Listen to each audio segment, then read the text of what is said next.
need some water. Done one only.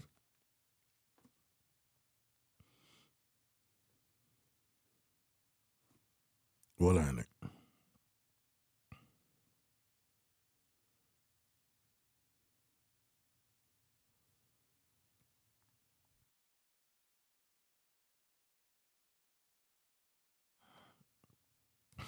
I think I need some water.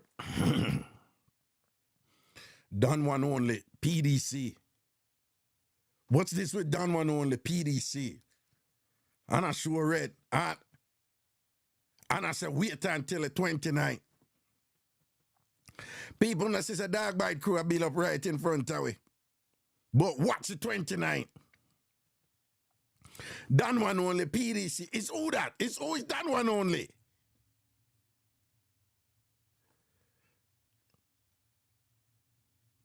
People don't need for watch you are going, you know. I'll ANC, you need to be careful, you know. Something that be out there, you know.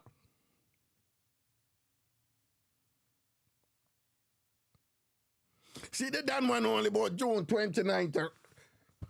No, man. We need to do some background investigation and Christina beat the PDC, a team of trois, French for just 3. No, Christina, careful, you know, see what I want. Liable for, I don't know. You see, J Lovely, straight up, be a red heart. Dan man only, be a red heart. Something I go on, you know, people. Something I go on. And soon you can't stay there, you know. When I take this thing out. Nakita, oh, we're not intimidated, so why should we care? Only can't go and chat. This is all about strategy, you know. You understand? Success favors those who are doing the surprising. The people who make the surprise, they are usually the ones who are successful, right? For example, bad boy in the Jamaica, you know, because them just kick down your door 4 o'clock in the morning and them have, you know, gun and you know, have gun and them just come for you know?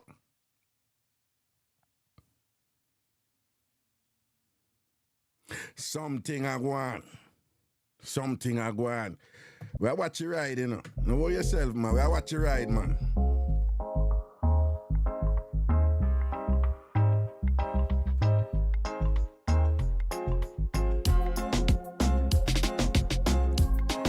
Exactly, Antasha.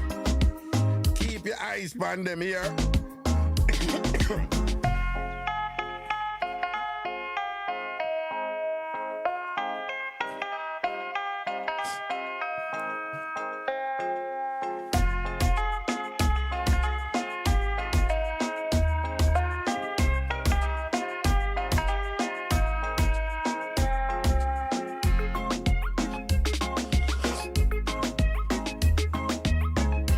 People they say that man only did that talk about quiet storm and all these things. You can't stay there and keep.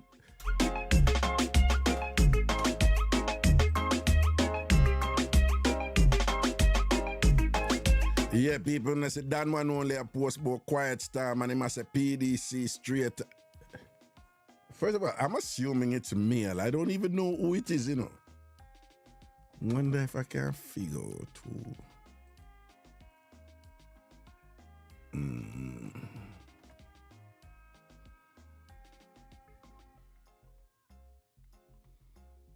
I want to see.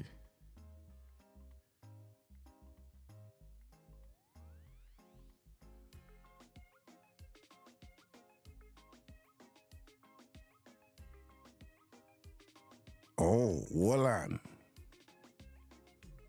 I'm trying to do some investigating. Oh no, but the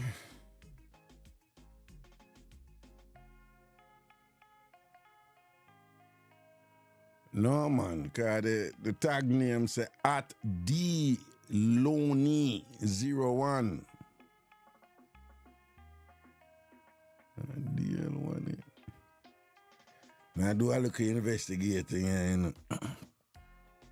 Sham, we need to find out who that person who are going this here. We need to find out who.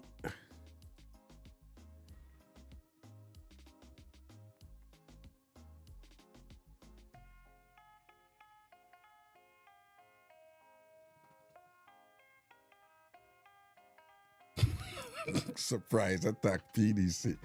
Sham, we need to investigate that person there, you know. Grungy Grays.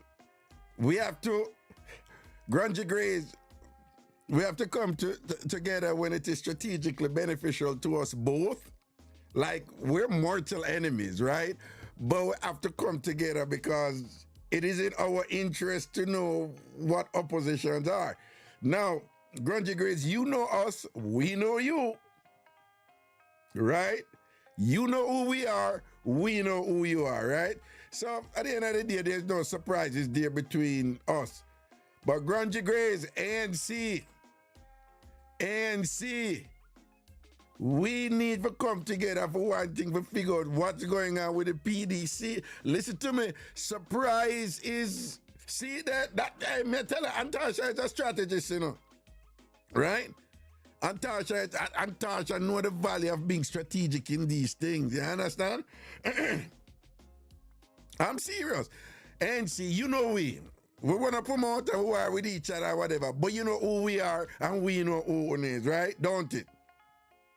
But both of us don't know who over there saying at the PDC. And we don't have to help each other, but we can help each other upon this one single thing. And see,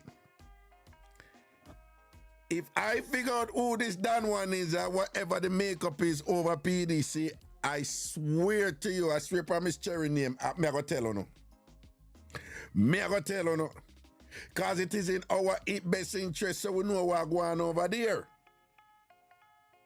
Something going on over there, or all of a sudden this person come, as this name, this person is a Tam Fam TV member, see them name in a green. Did somebody change them name?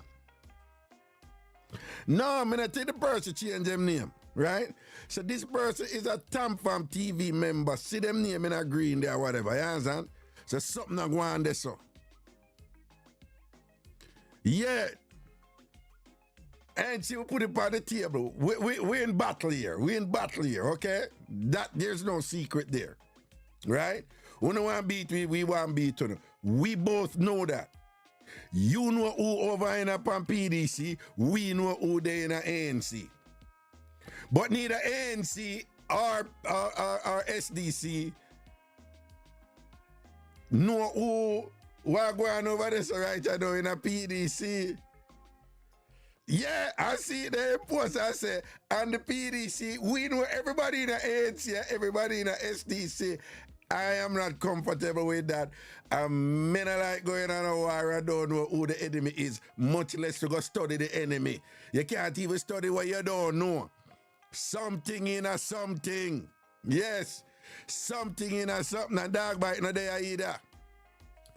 Dog bite no there, but J Lovely roll out. I wouldn't know J Lovely say PDC, though. I mean, I know how J Lovely go say PDC and no water no in there. She love water and you know, dog bite no love water. J Lovely love water, Aqua Woman me call her, right? And she say water the whole time. By the time from get together, I she come, where's the pool? Where's the pool? I can't go do. And she got and it's all about the pool. And she say water. I'm convinced she bathe 4 times a day. Love water. But that boy not like water, so I don't even know what she do over there, right? For all intents and purposes, the PDC is, you know, them in the middle of the Sahara Desert, right? And them say dry, right? I'm not asking, you look on dog bite foot it dry and choppy and whatever, and look ashy and all these things and whatever, because dog bite doesn't like water. So I don't even know what she do over there. But ANC, we're enemies. It's accepted. But it is in both our interest to know what is going on over PDC. Let me tell you something. Let me just remind you something. There's very few things people hate more than you're in a relationship and something not going on and the whole world know except you. Let me say that again. There's very few things people hate that something there. Sometimes when I'm in a little drama and things that go down, and then when it busts out now, the person want to build back and say, I could work it out, And when people think back and say, so well on all this time, when you do this to me and I go on with so and so, everybody else know except me. People can't, people have problem I get past that. So you put them in a position there. You know, yeah, the shame and the stigma, the disrespect and thing. It's like, you know, if you're the kind of discreet and you did that angle your business and it come out now. But the fact that it did already out there all this time. And the whole world knows, say, this did I go on, you and did I go on with so and so, except me. People hate that. People don't like that. Right? Ignorance, not knowing. I'm afraid to tell people that are my weakness. You see, from me, no, I can't deal with it, you know. But I lie, things come up and I say, you know, I know what it is and I can't manage it, you know. But at least you know.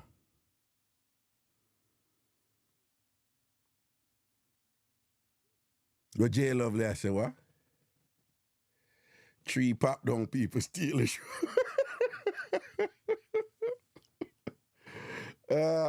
Thank you, Antasha.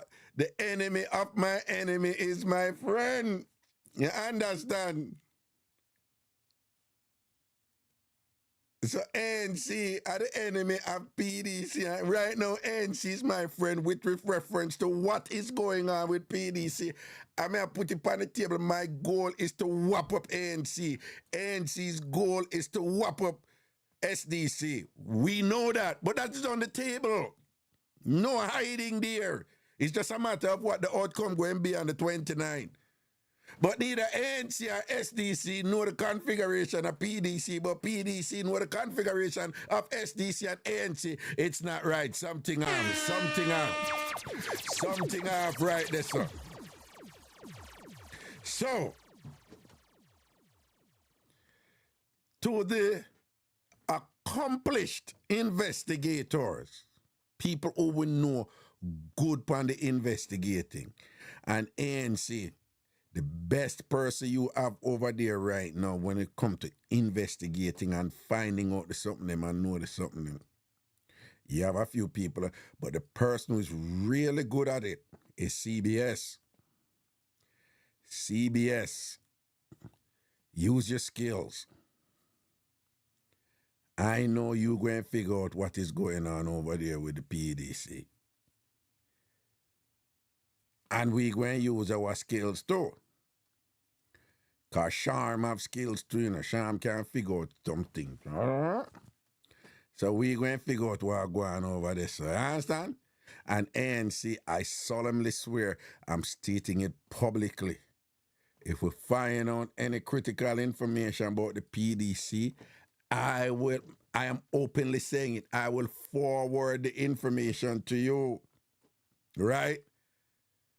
So that, you know, at least you know who them is too, right? Because it is in both our interest to know.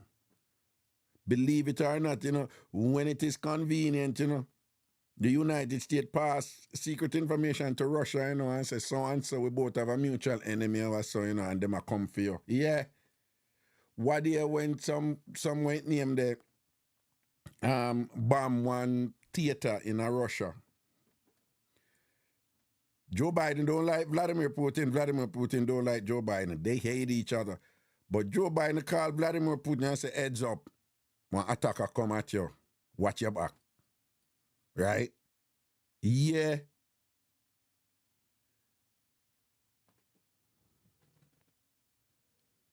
Del Marine said, I have $10 on dirty dog bite. 10. So a dog bite, no. A dog bite changing it. I wonder if the old crash, because you notice him in a chat, no.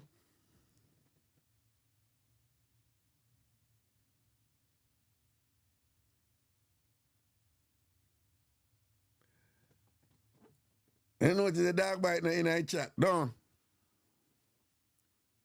I am not dog bite. Yeah, run go make another. Yeah, but yeah, you don't even have your picture in your thing, though. We have to figure out what I go on this. So here. And say, heads up. CBS, CBS, I know say you are the director of intelligence over there in the ANC, okay? You are responsible for the clandestine activities and whatever because you're accomplished in that regard. Right? All right. Yeah, Antasha, call him out. Dog bite, reveal yourself. Don one only. And that is something he would have called himself to, Don one only. Yeah, that is something he would have called himself, man. Anyway.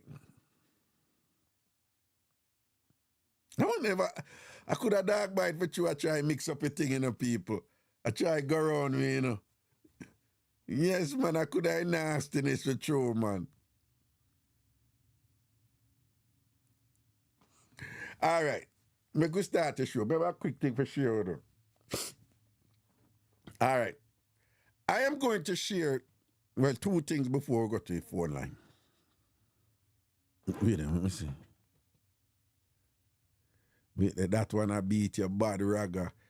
No, it not beat me, but I just need for know. Yeah, me need for know. Yeah, it's an idiot who fight war with an enemy and you don't know who the enemy is. I bet you don't fight. Seriously. You don't, yeah, you need to know who the enemy is. You want to redeem, you want to, as much as possible, eliminate all potentials for surprises. Surprises, by definition, mean that you didn't see this thing coming. Why would you want to fight a war knowing that conditions are already in place for you not to see something coming that could lead to your demise?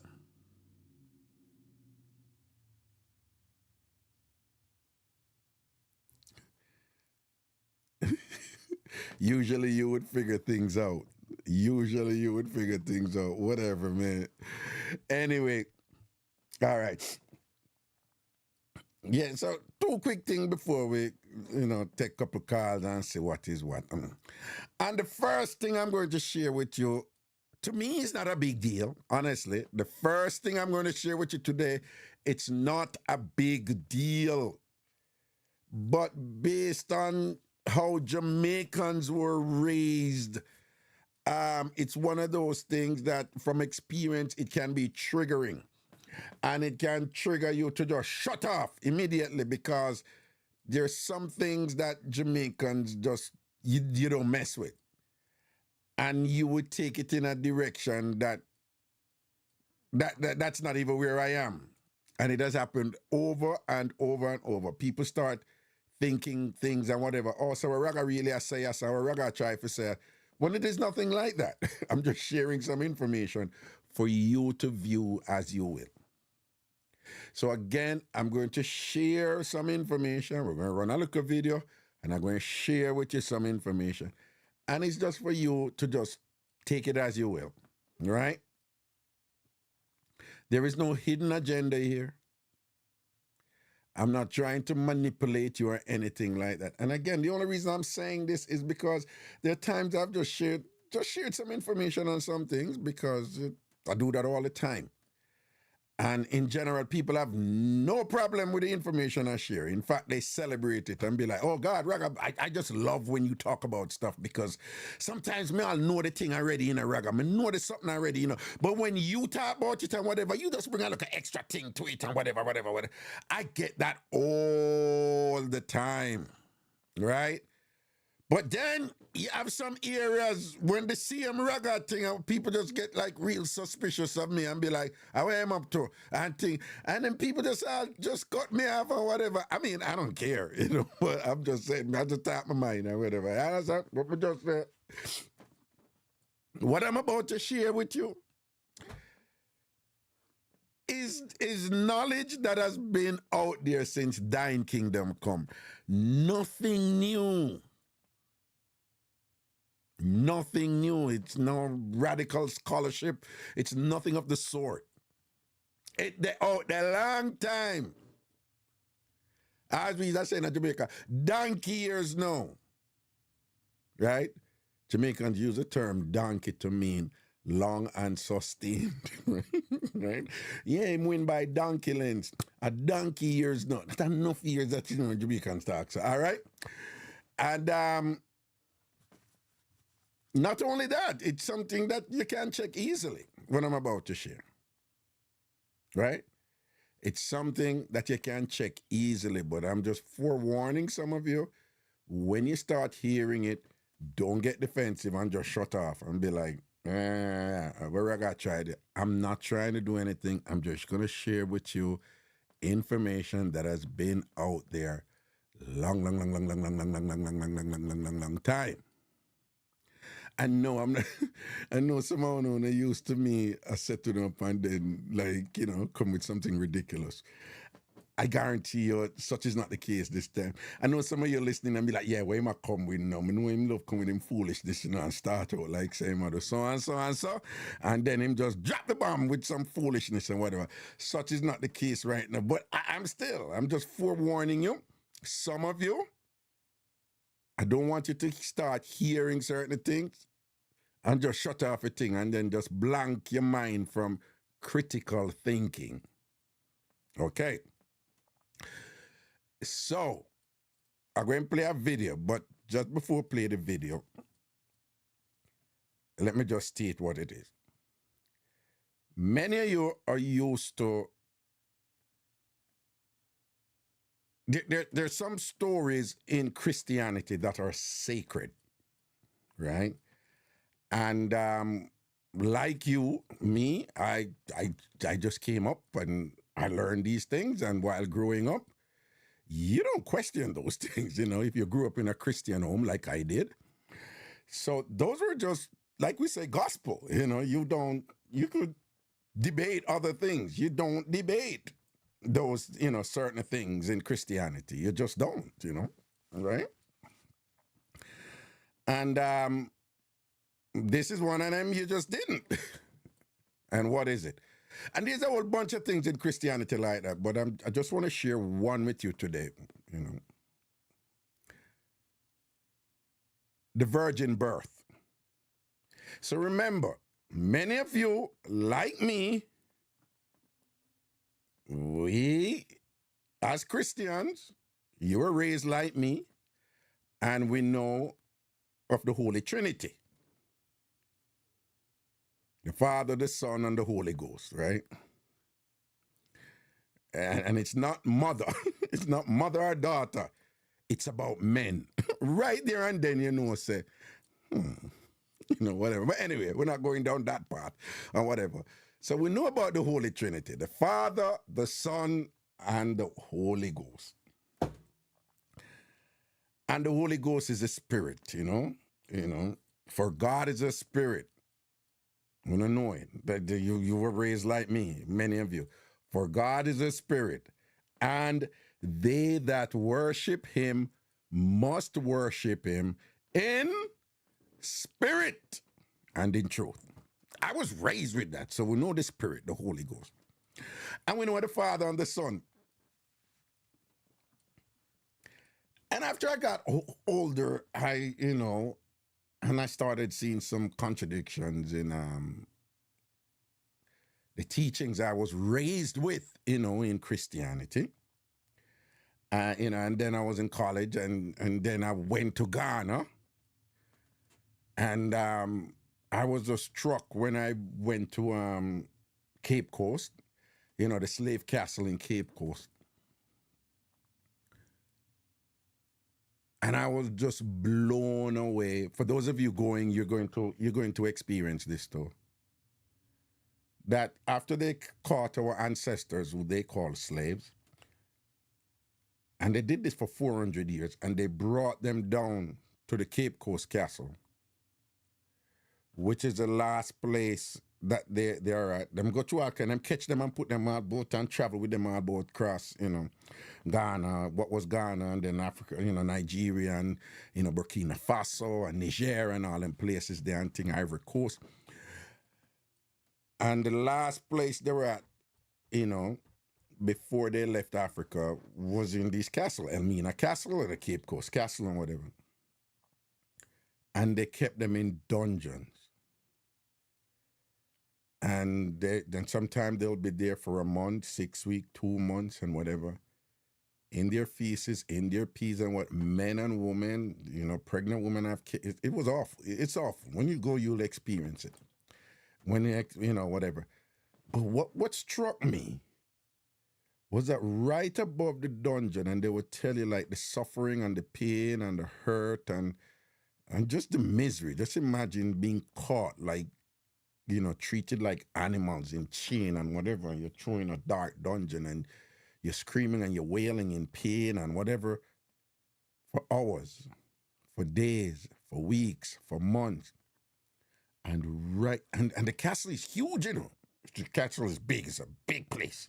It's like a fortress. And right above the dungeon,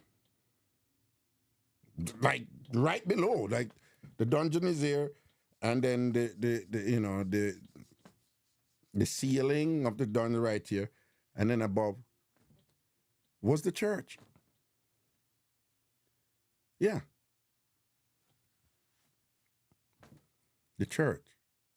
So they were praising God all the time, and they believe in God, and they're praising God and manifesting their Christianity and whatever.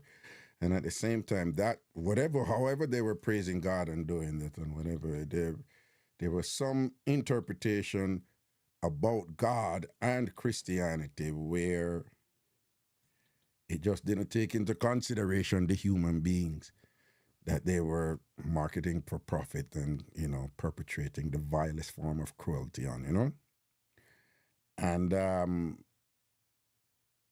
that really moved me. I already knew it from my studies, but it really moved me to even more firmly understand that people live by their interpretations. And that people's interpretations can be so solidified and institutionalized, like you hear it every day, that it can become an accepted sacred truth that you're not supposed to even question it in the slightest, because to do so based on the extent and the degree and the depth to which it is like, it has now become sacred, that to do so would be blasphemous. You would be blaspheming, just to even think about, why is this so and so? That's a disrespect against God, right? And if you really think about it, that's, that's the ultimate objective with,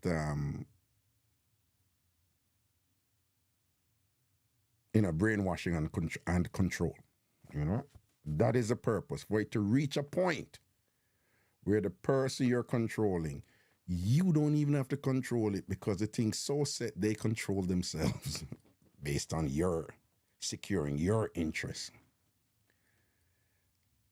And so it is that I just want to bring to your attention today. Father, Son, and Holy Ghost. Father and Son, right? And I know it's confusing to some of you and whatever, but if you think about it, many of you, we don't think about it, but we grew up with it. And you hear about 1 in 3 and 3 in 1. The Father, the Son, and the Holy Ghost. 1 in 3 and 3 in 1. They're separate, but they're one and the same. And it's deliberate why it's Father and Son. But even though it's Father and Son, and this is my reasoning, you don't have to follow it, this is my reasoning. Again, you don't have to agree with me. I want you to be critical about it. So it's the Father and the Son. Father is male, it's masculine. Son is male, it's masculine.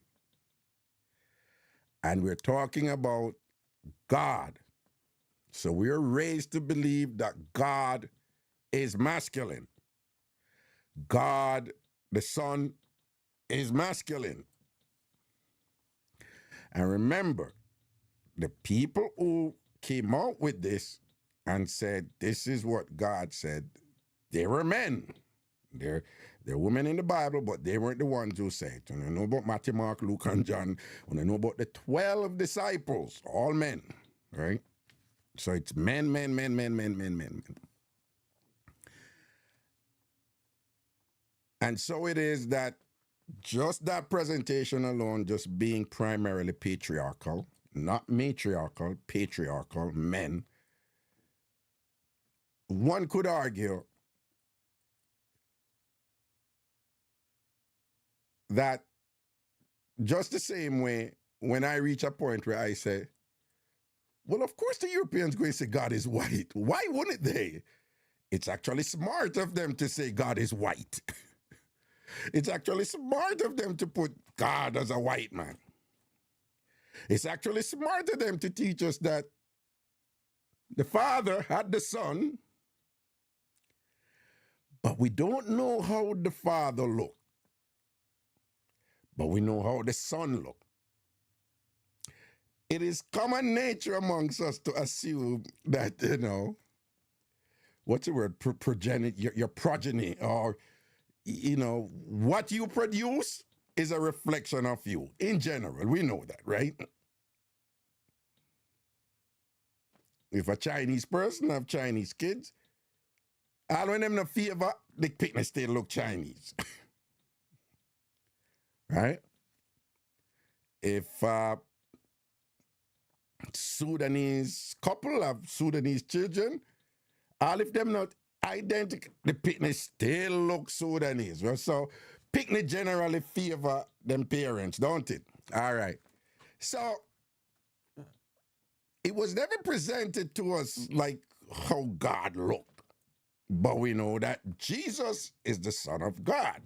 But remember, we also taught that the Father, the Son, and the Holy Ghost, right? God is a spirit, and they that worship him must worship him in spirit and in truth. So there are three major components there, the Father, the Son. So the Son is a manifestation of the Father. So if the Son looked like that white guy who they brought to us, then the Father must look like him too. So whether you think about it or not, even though we have never given an image of God, subliminally, that was already there. Because if I saw the Son look, then the Father must, you know, the assumption is the Father looks similar. And that is a creation, really. And it is a creation with a political objective. And remember, once you say political, we're talking about power. Once you're talking about power, you're talking about control. Once you're talking about power, you're talking about who has the right to do what they want to do and to get you to do what they want to do. Okay? So right there, so, and I could elaborate more on that, but that's not my primary objective. Where am I going with this today? Father, Son, Holy Ghost. Man has put the story out there. Men have this emphasis to control women, has always had, hence the patriarchy, because men must be superior, and they want women to think that men are naturally superior and all this stuff. But just to see me how them put a man, an image out there and say, this is Jesus. And just to see me, the objective is for us to subliminally hold that if this is Jesus, then, and Jesus is the Son, then in Father must look like him. Just the same way them do that. They also know that they would gonna be faced with, so Jesus come out. Because they know, human beings know who get pregnant and carry picnic. Women. So if the objective then is to establish male superiorities about man, and we want to control the woman them, and make woman them look for men as being superior, and do what we tell them to do and all these things, and them set it from foundation and all these things. And if them I put this white guy out there and I said, this is Jesus, him the son. Because the objective is to get you to think say God favor him too. Hence the superiority of the white image being sent to you. They know that at some point human beings going to say, then oh, the mother come in, eh? And what was the solution? Yeah, a mother in the mix, yes. And in my opinion, they were faced with a dilemma because so we have to put a mother in the mix, a woman have to in the mix, you know, but she have to in the mix because man have baby. Well, there's some crazy things going on now, but we all know. And I said, but man have baby, so we have to talk about how the baby come about. And it's a mother have to bring out the baby. All right. We're going to make a mother, and the mother named Mary. Keep in mind now, you know, Mary is a white European British name. The mother never named Ngozi. She surely never named Shinkwa. She never named, you know, Ngozi, like an African name or so whatever. Not a coincidence that she named Mary, right? She never have no Russian, she even have a white Russian name. She Western European name, Mary. So the mother named Mary. But they had another dilemma. But we can't just make Mary be this single woman who did out there like that. Because back in them days, you know, a single woman who just have picnic like that, an explanation of it, and there was something unacceptable about that. You know, the whole thing about marriage and whatever and things like that. So femininity and decency and a real clean woman, it was already tied to marriage, which was part of the patriarchy too, which still exists to this day in certain society. If a woman is married and she at 30 had her life done, believe it or not, you know, it's crazy. And she don't have much time left and who want her and she too old now or whatever. So back then it was even stronger. So they were faced with that. Like, so which woman we are going to make do that? And then the other thing too they were faced with is, this is my reasoning, you know, so just listen me out, just hear me out. The other thing they were faced with, I am thinking like, there was like, so,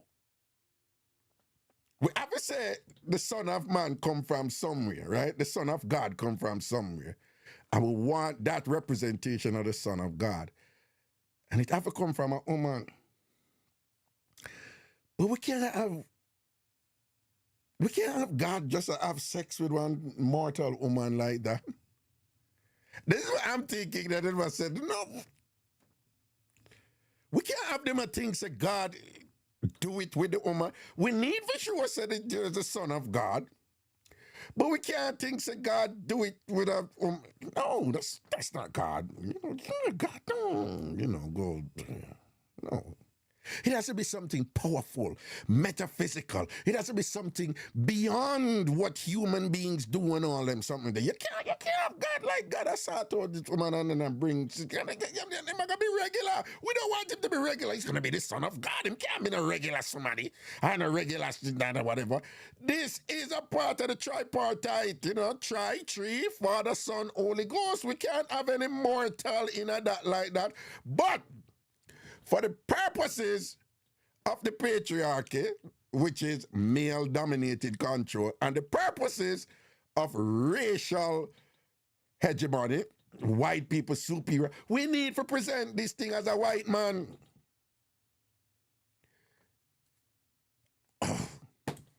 And you know what? We're going to make it be a virgin birth. But we can't have God just go do it with a single woman. No, the solution was she have to married before, because she have to decent.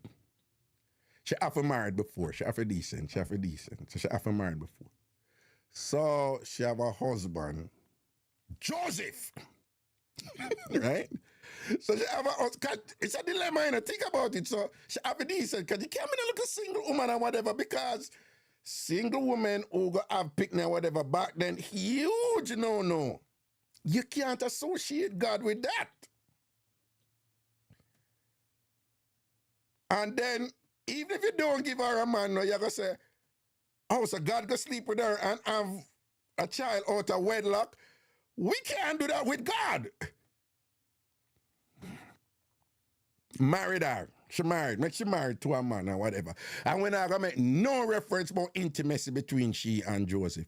We're not going to make no reference that she have a picnic.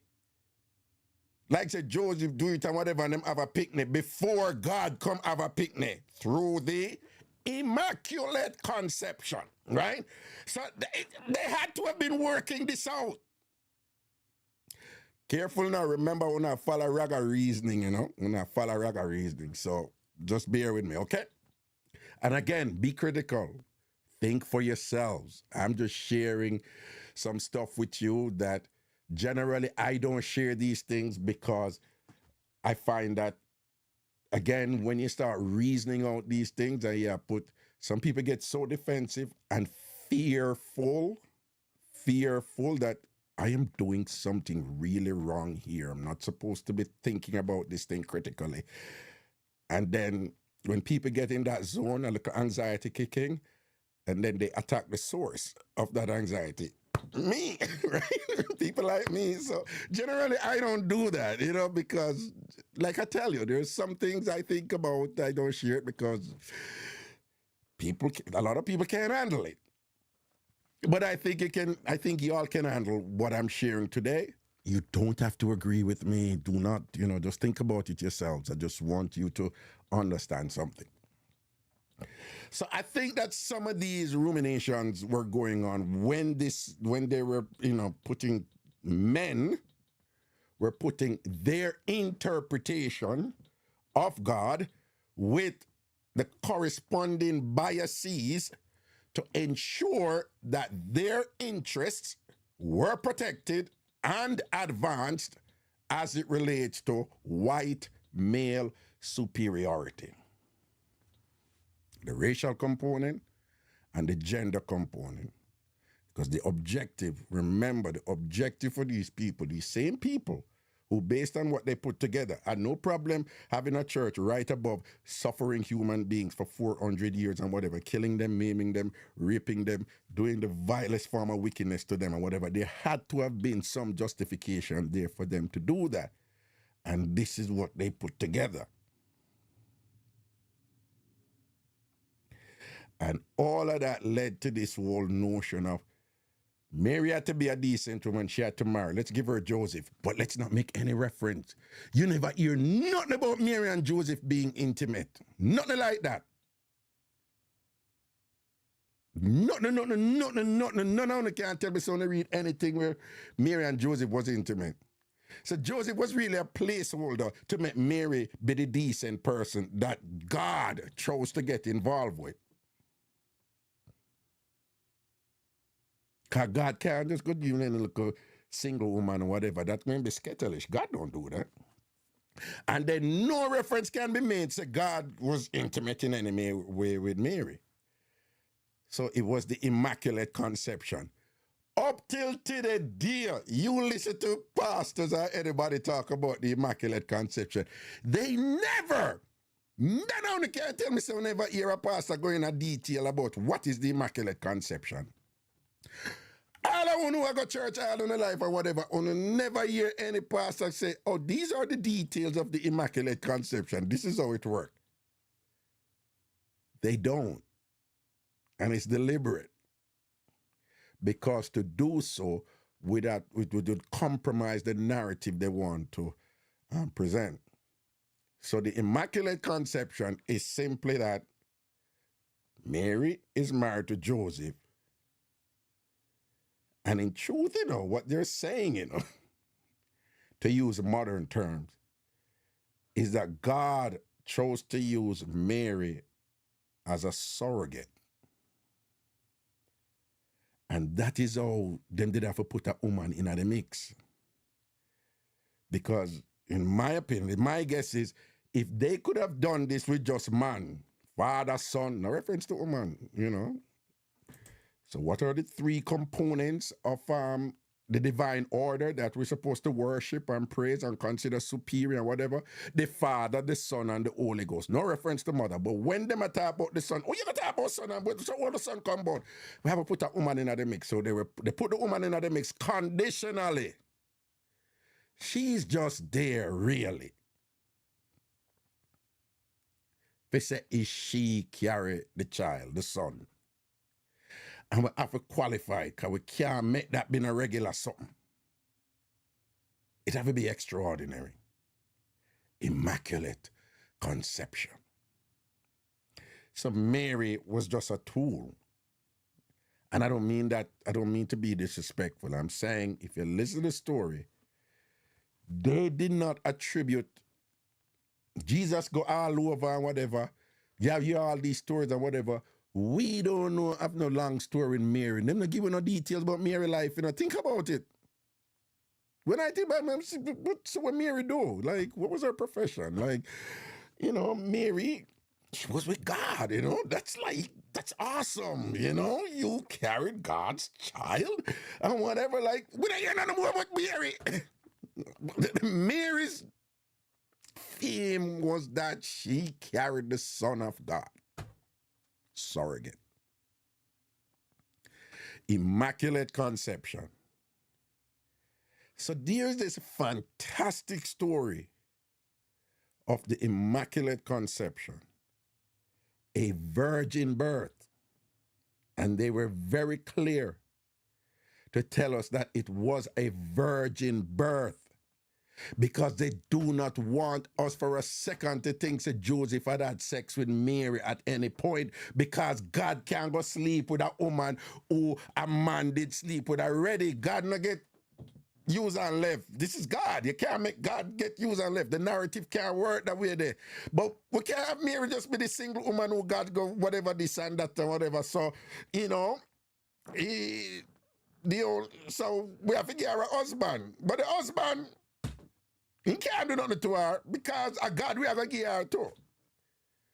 And so you hear all these songs and whatever, you know, designed, you know, to promulgate the narrative of the virgin birth, you know. The virgin, not the baby born, not the baby born, not the baby born. And they said that his name was Jesus. He come from the glory. He come from the... we learn all of these songs and whatever. And we all just grew up and accepted this, you know. A virgin birth. And that is the only time that can be possible with God, right? So this incredible story that underpins, that anchors Christianity,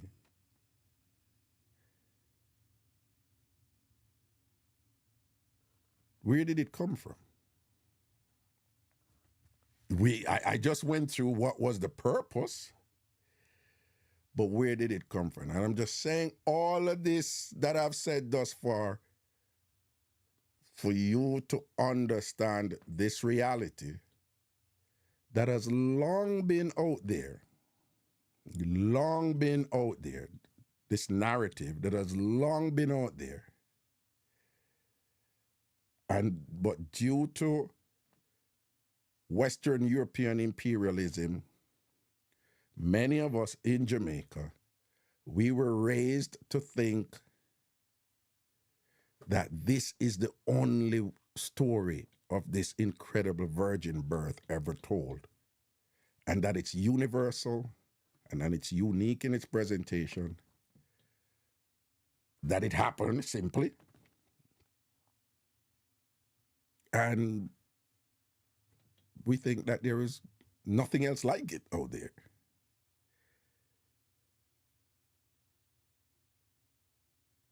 But there is knowledge out there that, for obvious reason, Remember now, when British imperialism, for example, was at its height, at one point they realized that the sun never set on the British Empire. In other words, that Britain had just gone all over the world with their imperialism and taken over so many lands that at any given point, no matter where the earth was on its axis, at some place in the British Empire, it was there. When a night over here, so a day over here. So. When a night over here, so a day over the other side. It was so vast. And with the spread of that empire was also the spread of their interpretation of God that served their interests, which included them being superior to us, which included iconic sacred figures of the deity, God, reflecting their aesthetic properties, the way them look. Nobody else but them. But where did that story come from? That whole build-up where you see the fantastic story that serves as the anchor for what that I was raised in, many of you were raised in, and whatever that, we just take it like that. And here it is. People, up to thousands of years before Christianity, that same story you hear me talk about just now, in several religious orders across the world that were non-white, that same story existed before. Directly parallel to all it well, not exactly directly parallel, but just the virgin birth.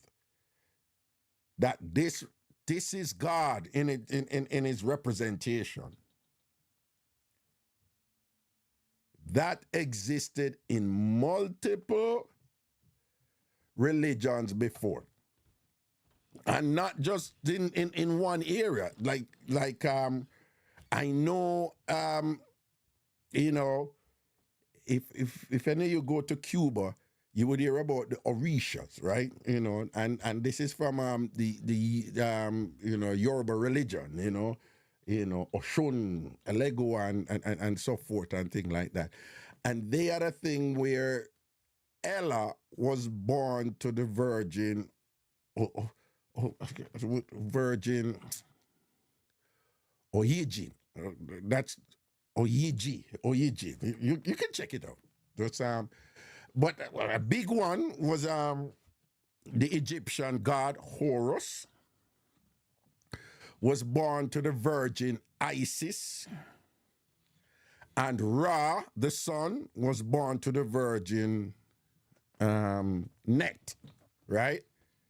But there were more, and just Google it. Just Google religions with the virgin birth that existed before Christianity. Google that. Religions with the virgin birth that existed before Christianity. In the Hindu religion, the god Krishna was born of a holy virgin. Here we go. Yoruba deity Ella was born to the Virgin Oyiji. Then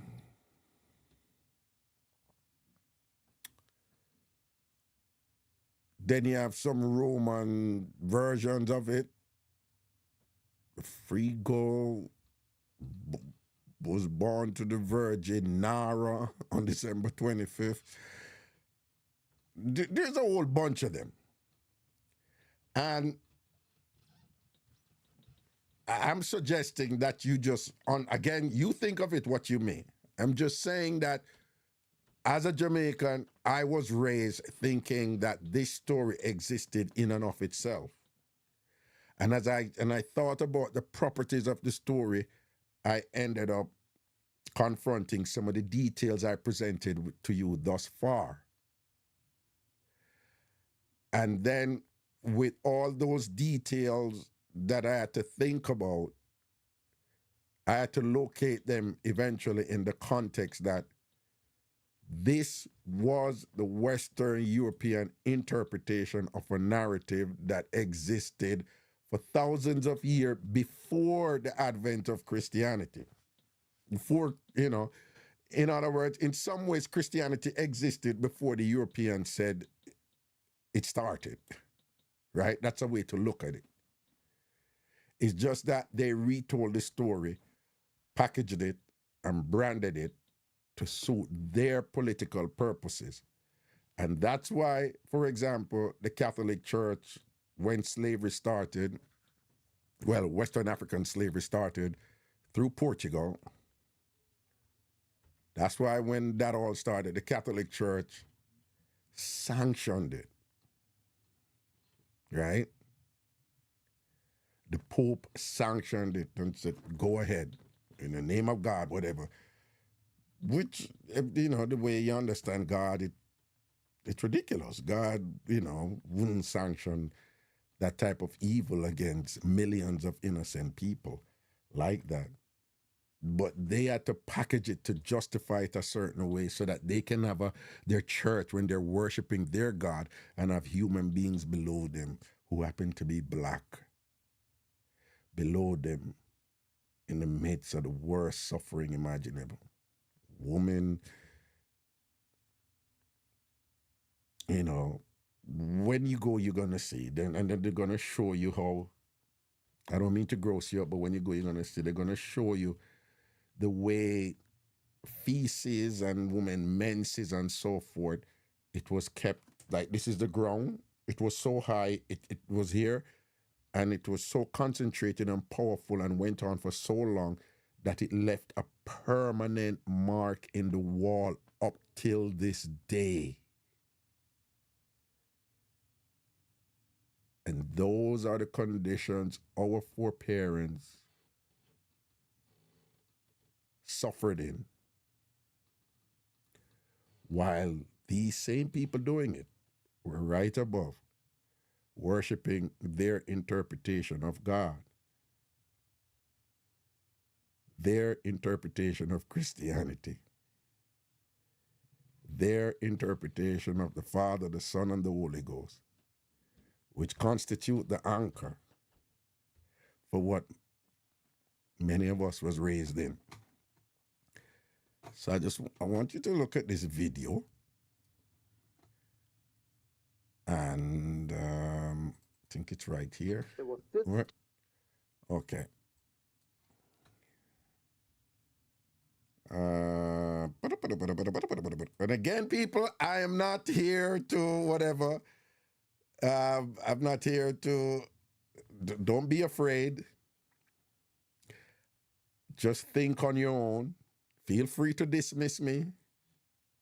I would encourage you to not fall within that thing that we were encouraged to do. That's like once something come up that is different. My mother did it. I love my mother, and she do it, right? She did it. It's like, oh, it's a devil attack or whatever, all right? I would encourage you not to do that.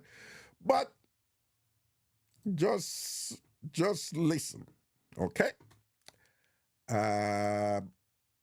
We're grown folks. You can't think for yourself. You don't have to agree with me. Okay? All right? Okay, here we go.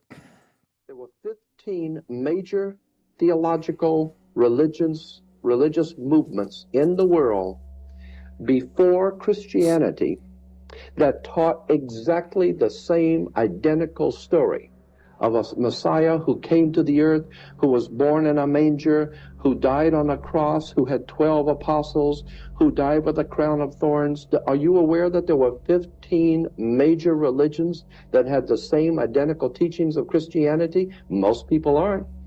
And I'm very suspect of a 16th religion, which is copied off of 15 previous religions, and I am told that this one is the truth. I become very suspect. Of course, God's Son, S-U-N, the Egyptians said had an evil brother. He was the Prince of Darkness, and he came out at night to rule the world. When God's Son died and went away, the world was in the hands of the Prince of Darkness, and his name was Set. and he came out at sunset. The Egyptians said that that newborn son that came up every morning, his name was Horus. In Easter, we have Easter sunrise services, or Horus rising. That's where we get the word horizon. I'm saying that there are 15 major religions in the world before Christianity that have taught the same thing. It is a very ancient, old story. That's why the Bible's called the greatest story ever told. Let me just run that one more time. There were 15 major theological religious movements in the world before Christianity that taught exactly the same identical story of a Messiah who came to the earth, who was born in a manger, who died on a cross, who had 12 apostles, who died with a crown of thorns. Are you aware that there were 15 major religions that had the same identical teachings of Christianity? Most people aren't. And I'm very suspect of a 16th religion, which is copied off of 15 previous religions, and I am told that this one is the truth. I become very suspect. Of course, God's son, S-U-N, the Egyptians said had an evil brother. He was the prince of darkness, and he came out at night to rule the world. When God's son died and went away, the world was in the hands of the prince of darkness, and his name was Set, and he came out at sunset. The Egyptians said that that newborn son that came up every morning, his name was Horus. In Easter, we have Easter sunrise services, or Horus rising. That's where we get the word horizon. I'm saying that there are 15 major religions in the world before Christianity that have taught the same thing. It is a very ancient, old story. That's why the Bible's called the greatest story ever told. Interessante. Again, I was raised in a Christian home, and I don't know if any of you had this, but on that Easter Sunday, we had to. There's this thing about before the sun rose. You know the early morning service on Easter Sunday, and then it got to a point where it's not before the sun rose, but it was this early. We all had to go. We all had to go to that extra early morning Easter Sunday. Like, why was that morning out of every other morning? I think we had to. That was the earliest we had to go, and it all makes sense and whatever. And again, people, I am not, I'm not pigeonholing you here. I am not, feel free to disagree with me. At a minimum, I just want you to know that you and I, who were raised in Christian homes, the Christianity we were raised with is underpinned by what is referred to. 1 second, I'm coming to the phone soon. All right, I'm coming to the phone soon. I'm coming. I remember when you're calling, don't call the 929 directly. That number you can only call through WhatsApp.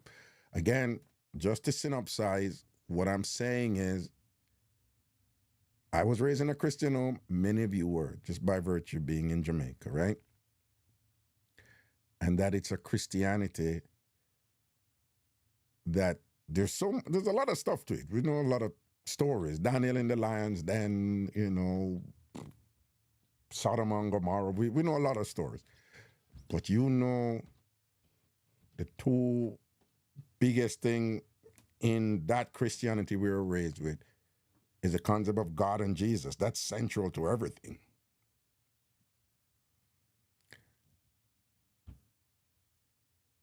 And central to the whole notion of God and Jesus, we're taught that Jesus died for our sins and was raised on the third day. We all know about that, Good Friday and the third day and everything. And we were raised to believe that that is the most phenomenal occurrence in our theology, in our Christianity, in our religious doctrine. I was raised that way. And to be forever thankful and grateful that Jesus died for our sins. You know, Jesus with the two thieves on either side and all that stuff, and the whole thing with Pontius Pilate, and y'all know the story, right? So to me, the two biggest thing in that theology is one in the future and one that happened in the past. Y'all know about the future, Revelation, Judgment Day. Again, there's a lot of stories in Christianity, but to me, I just think those two are the two biggest that we pay attention to, right? Y'all know about Judgment Day, you know, the rapture, hell and heaven and burning fire eternally, right? So that's the one to come. But the one that happened before, the other big story in what we were raised, is the existence of God, the Son of God, Jesus dying on the cross, Jesus, you know, coming from a virgin birth and dying on the cross for us or whatever. So the virgin birth is where it started. It's where the religion started in its so-called manifestation of God. And I believe when I was growing up, that's it. That's the whole world defined right there. As I was taught, only to get older and realize, are you kidding me? This story existed like thousands of years before this one that I was taught. There's more like this? Why didn't anybody tell me that? You know? But of course, you weren't supposed to know that, right? We weren't supposed to know that. We were just supposed to know the version that served you know who, which group, you understand, right? And once you start to understand the undeniable fact that this is a narrative that was stolen from non-white peoples who used that same narrative for different means that did not have to do with the form of persecution and capitalism and profit generating enterprise used by the white Western Europeans and whatever against people, non-white peoples or what, then you have a potential to liberate yourself from certain psychological mechanisms that serve to position us in a certain space, to hold us in a certain space. And it is so developed and ingrained and entrenched after so many years that we just born in it, accept it as it is, and just grow in it, and we know no different. Because it's not a priority of the curriculum in schools, and it's certainly not a priority of the churches we were raised in. All those denominations that exist in Jamaica, with all those brilliant theologians who, you know, in those churches, you don't hear them talk about this. You don't hear them say, oh, this thing that we teach about all the time and whatever, it existed long before us. It was presented to us like, this is it. This is how it started. This is the genesis of the universe, of the world, of humanity.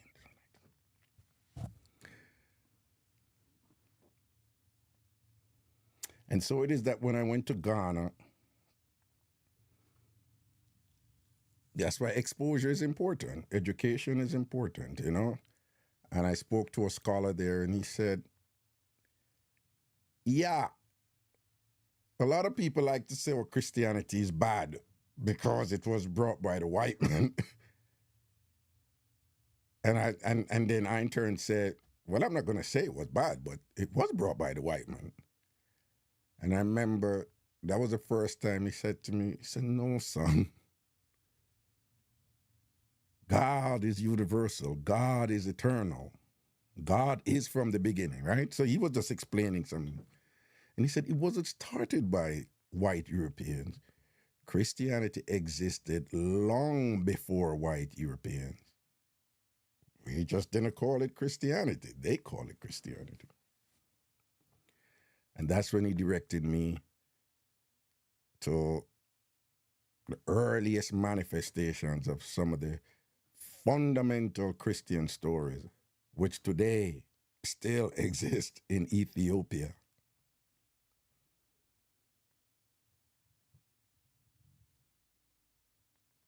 The theology that we know today from the way it was taught to us, there's amazing parallels, almost the same thing that was done thousands of years before white Europeans picked it up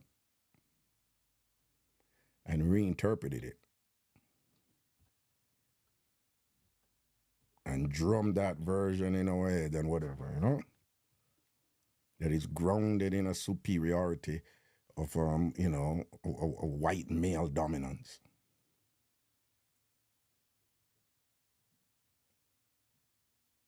I'm not telling you what to believe, and I'm not here to rock your boat or to push you out of your comfort zone. You know, I'm just saying that there's some things that we just accept because we're born to hear it, and we hear it all our entire life. And there is no priority on the part of certain authorities to share with us, you know, that information. Again, that is no secret. It's out there.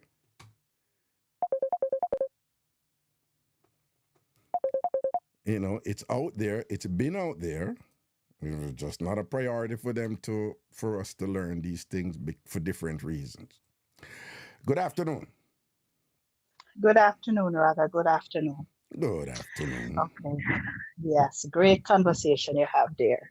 But I thought I was the only person thinking. I know I'm not the only person, but somebody brave like you would really voice it. Now, my father was a Methodist preacher, right? And I was one of the kids who would get. Wait. Is this Missy? Yes. Oh, all right. Well, I'll go and boo talk to me. Yeah. Not a thing, sir. I'm just here listening to you doing some laundry. Yes. So he was a Methodist pastor. And me get a lot of beating for the Bible. Because when I hear rubbish, I would ask him and he would say I'm blaspheming. Right? Okay. Well, this was one of them. Because when I became an adult, I went to him and I said, Daddy, all right, I'm an adult now, and you used to beat me for, you know, I think stupidness. You should have at least tried to educate me on things that I was asking about. You keep telling me it's blasphemy. Now I'm an adult. I'm not saying that you can't beat me now and I laugh about it, right? And I said, how you for have a lady? How old I said Mary was? In her 80s? I don't know, you know, I don't know how old Mary is. That's what I learned. Number one, okay. That would really be a miracle if you have a baby at that age. That's number one. Number two, this Immaculate Conception. She was the cook on the site where all those carpenters were. And how things rolling out nowadays, and you see people in different positions doing these things to people of the lower class. I said to him, don't you think one of them carpenter there get her pregnant? And it was a big controversy. It was a big argument in the family. You know, I couldn't get to the bottom of it. But 14 years ago. No, but hold on, dude. But be reminded, and I'm not contradicting myself, I'm just being objective. The notion behind the Immaculate Conception, it's really not to be understood in earthly human ways, you know, which you're doing. I'm just telling you what they would say, you know? Okay. You know, it's not, so your logic is duly noted and it makes sense. But they would say, no, you can't use earthly human properties to understand God business, you know? So, right. So just keep that in mind. He's right then. Right. Well, all of the things that I try to ask, like even from the beginning with the apple and the Eve and the apple story, that, I mean, come on, a common sense, tell you what happened there, you know? So I try to understand the Bible, but I'm not understanding, even though I try to read and understand. So I really love the reason you have here today. It makes a Okay. lot of sense. And I really want to know more. Okay. So I don't know where I'm gonna find that person who is gonna educate me on this. The fact that you brought this up, it just jogged memories, Right, right, And right. I would really like to know the truth too, because some of the things just don't make sense, whether it's earthly, heavenly, or a miracle. They just don't coincide. Them not make two and two. Two and two not really make No, four, yeah, and where some of the things what I'm concern. saying is, as I shared with you some of the things I sat down and I thought about, because I shared some of that earlier in this discussion. I was like, what was the purpose of Joseph? Why was Joseph like? Why Joseph even in the picture? Right? Why you going to put him in the picture as husband and then deliberately go out of your way for say him a husband, But on Mm-hmm. one level, we hear in the Bible that husband and wife, you must consummate your marriage. Don't we From hear it, that, right? right? There you go. But There you go. you go out of your way to tell we about this husband that you are make sure for make we know say he has never ever consummated the marriage. Because Mm-hmm. at some point it's like God set it that way. They're like, you will just be a placeholder right there and thing or whatever. And then why would God feel the need to put Joseph there to make Mary look decent, because then she's not a single woman having sex with God who just have picnic. She's a married woman. But so it's like, Pure so brainwashing. that is why they put Joseph there. Mm-hmm. yo, and is that fair to Joseph? Like, No, sir. Pure brainwashing, Raga. yeah, Pure brainwashing. yeah, Pure brainwashing. And yeah. we will never know the truth. Well, you never know Pure that. brainwashing. Well, okay, all right. But let's see. Let's see what anybody else ever said about it and thing Yeah. or All whatever. right. Yeah, Blessings, man. man, and Just thanks thought for your about it. input. Yeah, man. Thanks for your Bless up. input. Yeah. Okay, good, good, good. All right. Okay. Yeah, cool. Yep, yep, yep, yep. And oh yeah, when you can call in again, USA or Canada, you can call 585, with your unlimited plans, 585-596-0606, 585-596-0606, 585-596-0606. The number's right there on the screen.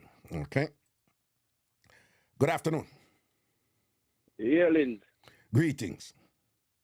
Yeah, man. Bless up, Ragashanti. Cool, no? Say, it's topical you have on, fan. You talk about religious concept and all them things there. One thing that me really did have to leg off for that Christianity thing. Why? Yeah.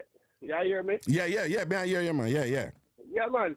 Because I when I have my first daughter, I really start questioning it too much. Because just like earlier that I talk about the story about the Bible. I look on the part of my talk, say, Adam and Eve. And it snake deceive the woman, and she go eat the apple.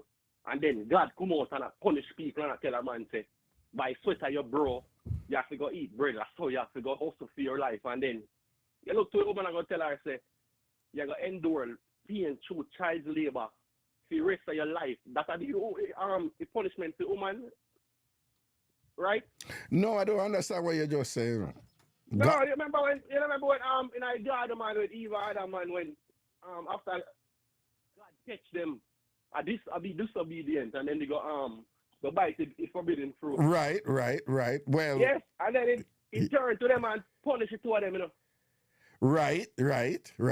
Yeah. So you're gonna look for a woman and tell her she's gonna endure pain, favor through child labor. You get what me I say now? And what you think about that?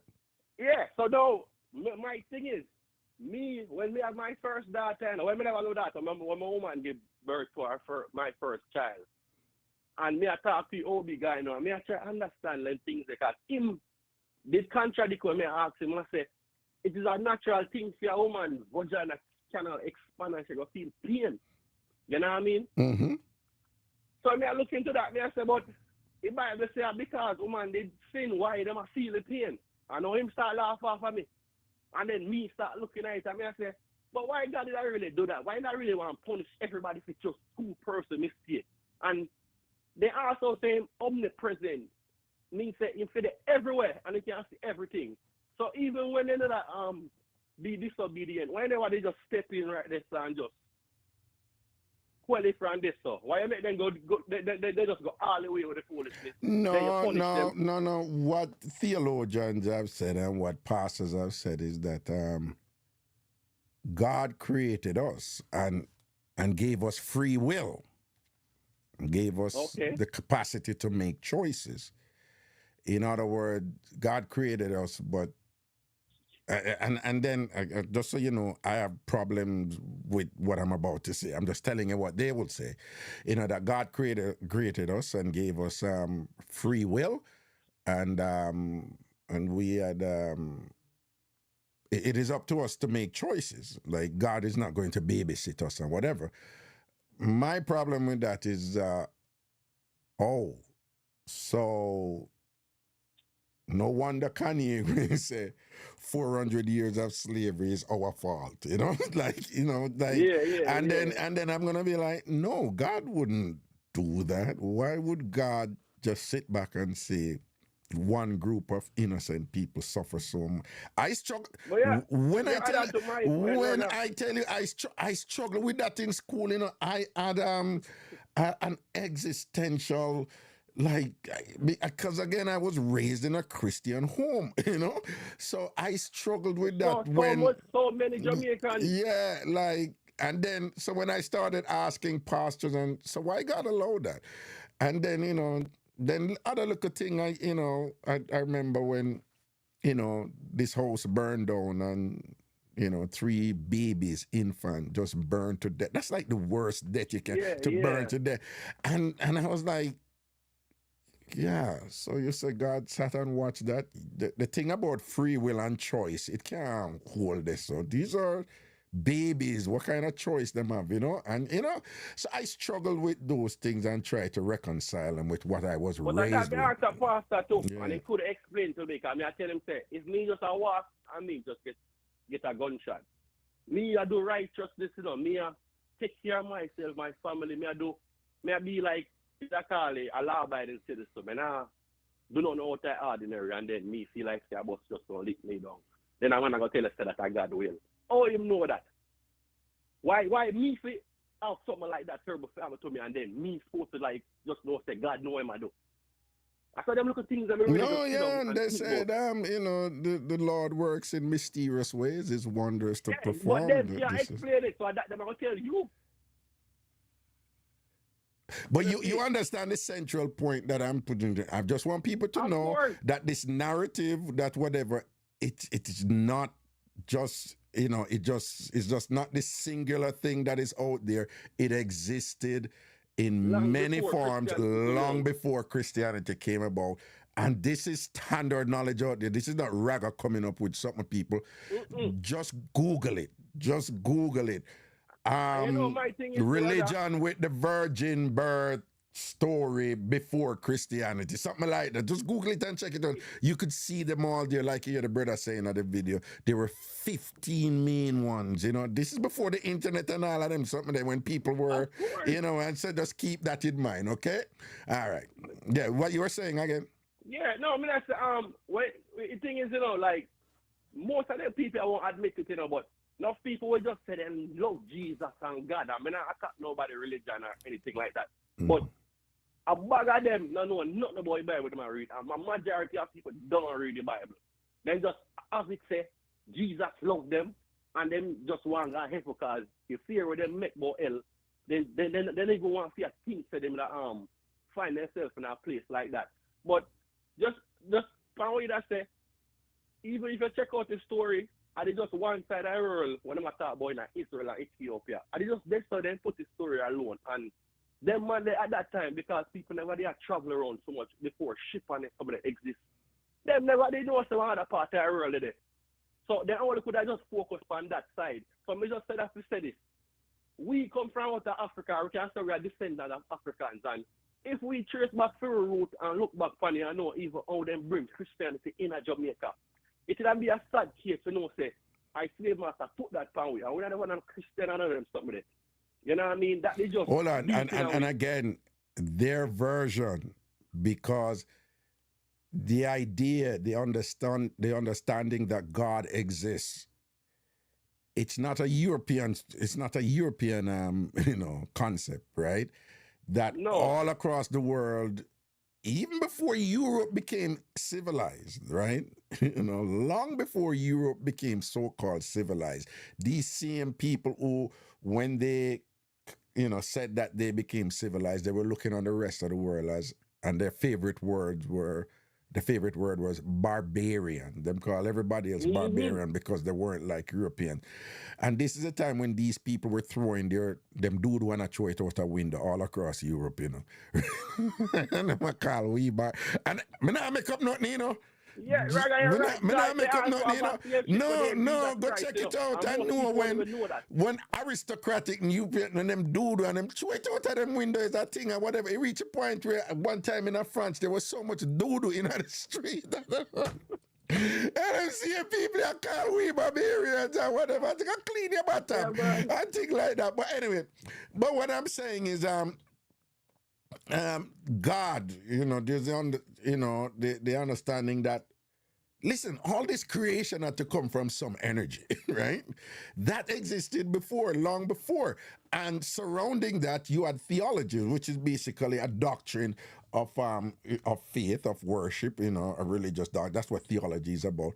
Those existed long before these Western white people, decide to adopt it and teeth it and then twist it up and thing for suit them thing and then use it as a way for go, brainwash other people and slave other people and all these things and whatever. You understand? You understand? I just that I want people to know. Say, in other words, I'm gonna put it another way.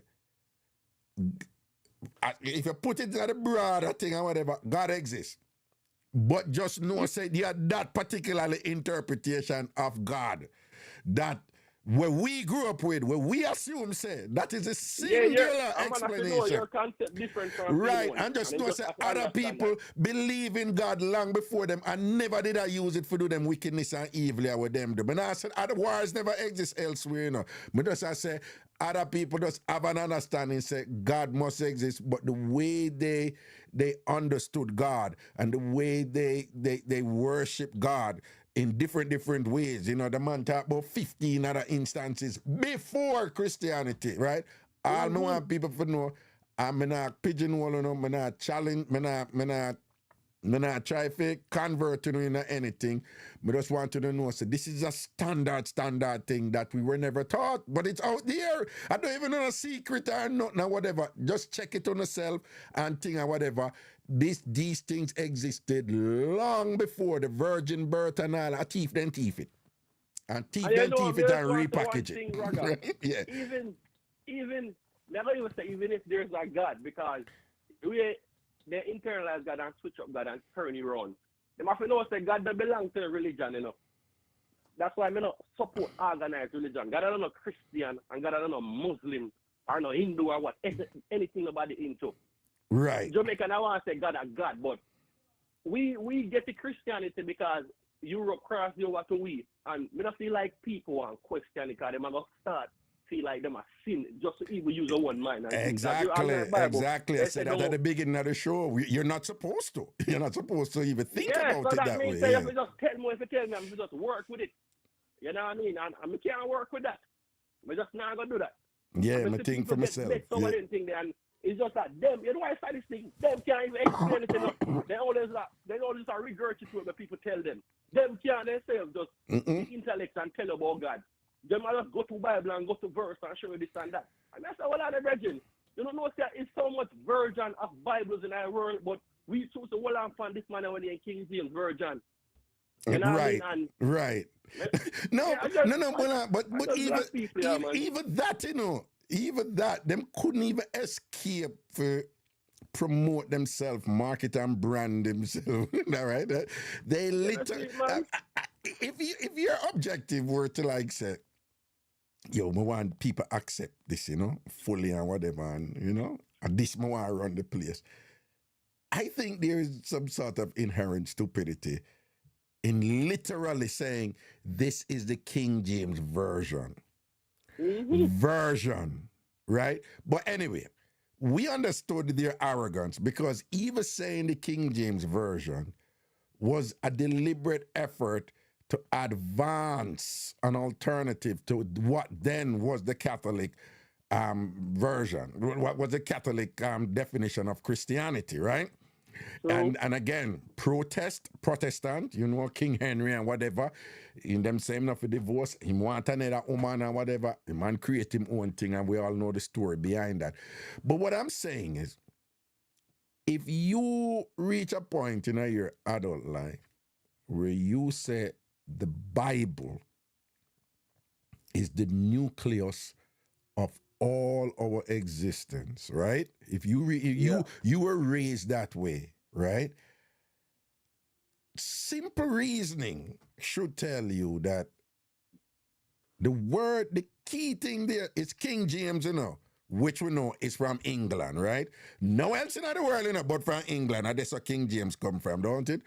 But the minute you see the word version, this is a version. What is that? Then more than one.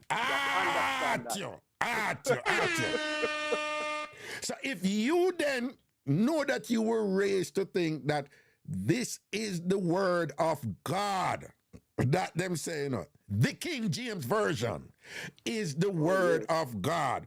And me too, and whatever people, if you want to, you know, to know where, you know, you should go and to hear the word of God, you go to the Bible. But then you are telling me now that the word of God, and me I say so, you know, it's not me I say it, it's you I say it. So you are saying this is the word of God. This is all you need to know. And at the same time, you're telling me it's a version? And people have understand say it's a translation to, you know, because Hebrew them thing then translate and put in English. So what things then change up. Yeah, we don't even go in at it. You know how much book, and then I find out say them conveniently leave out several books, you know. And read and they don't like the truth. Because anybody will have a common sense in their mind and they gonna look funny. Nobody not blasting against God or telling them to switch on. Let me ask you something. Can the word of God be a version?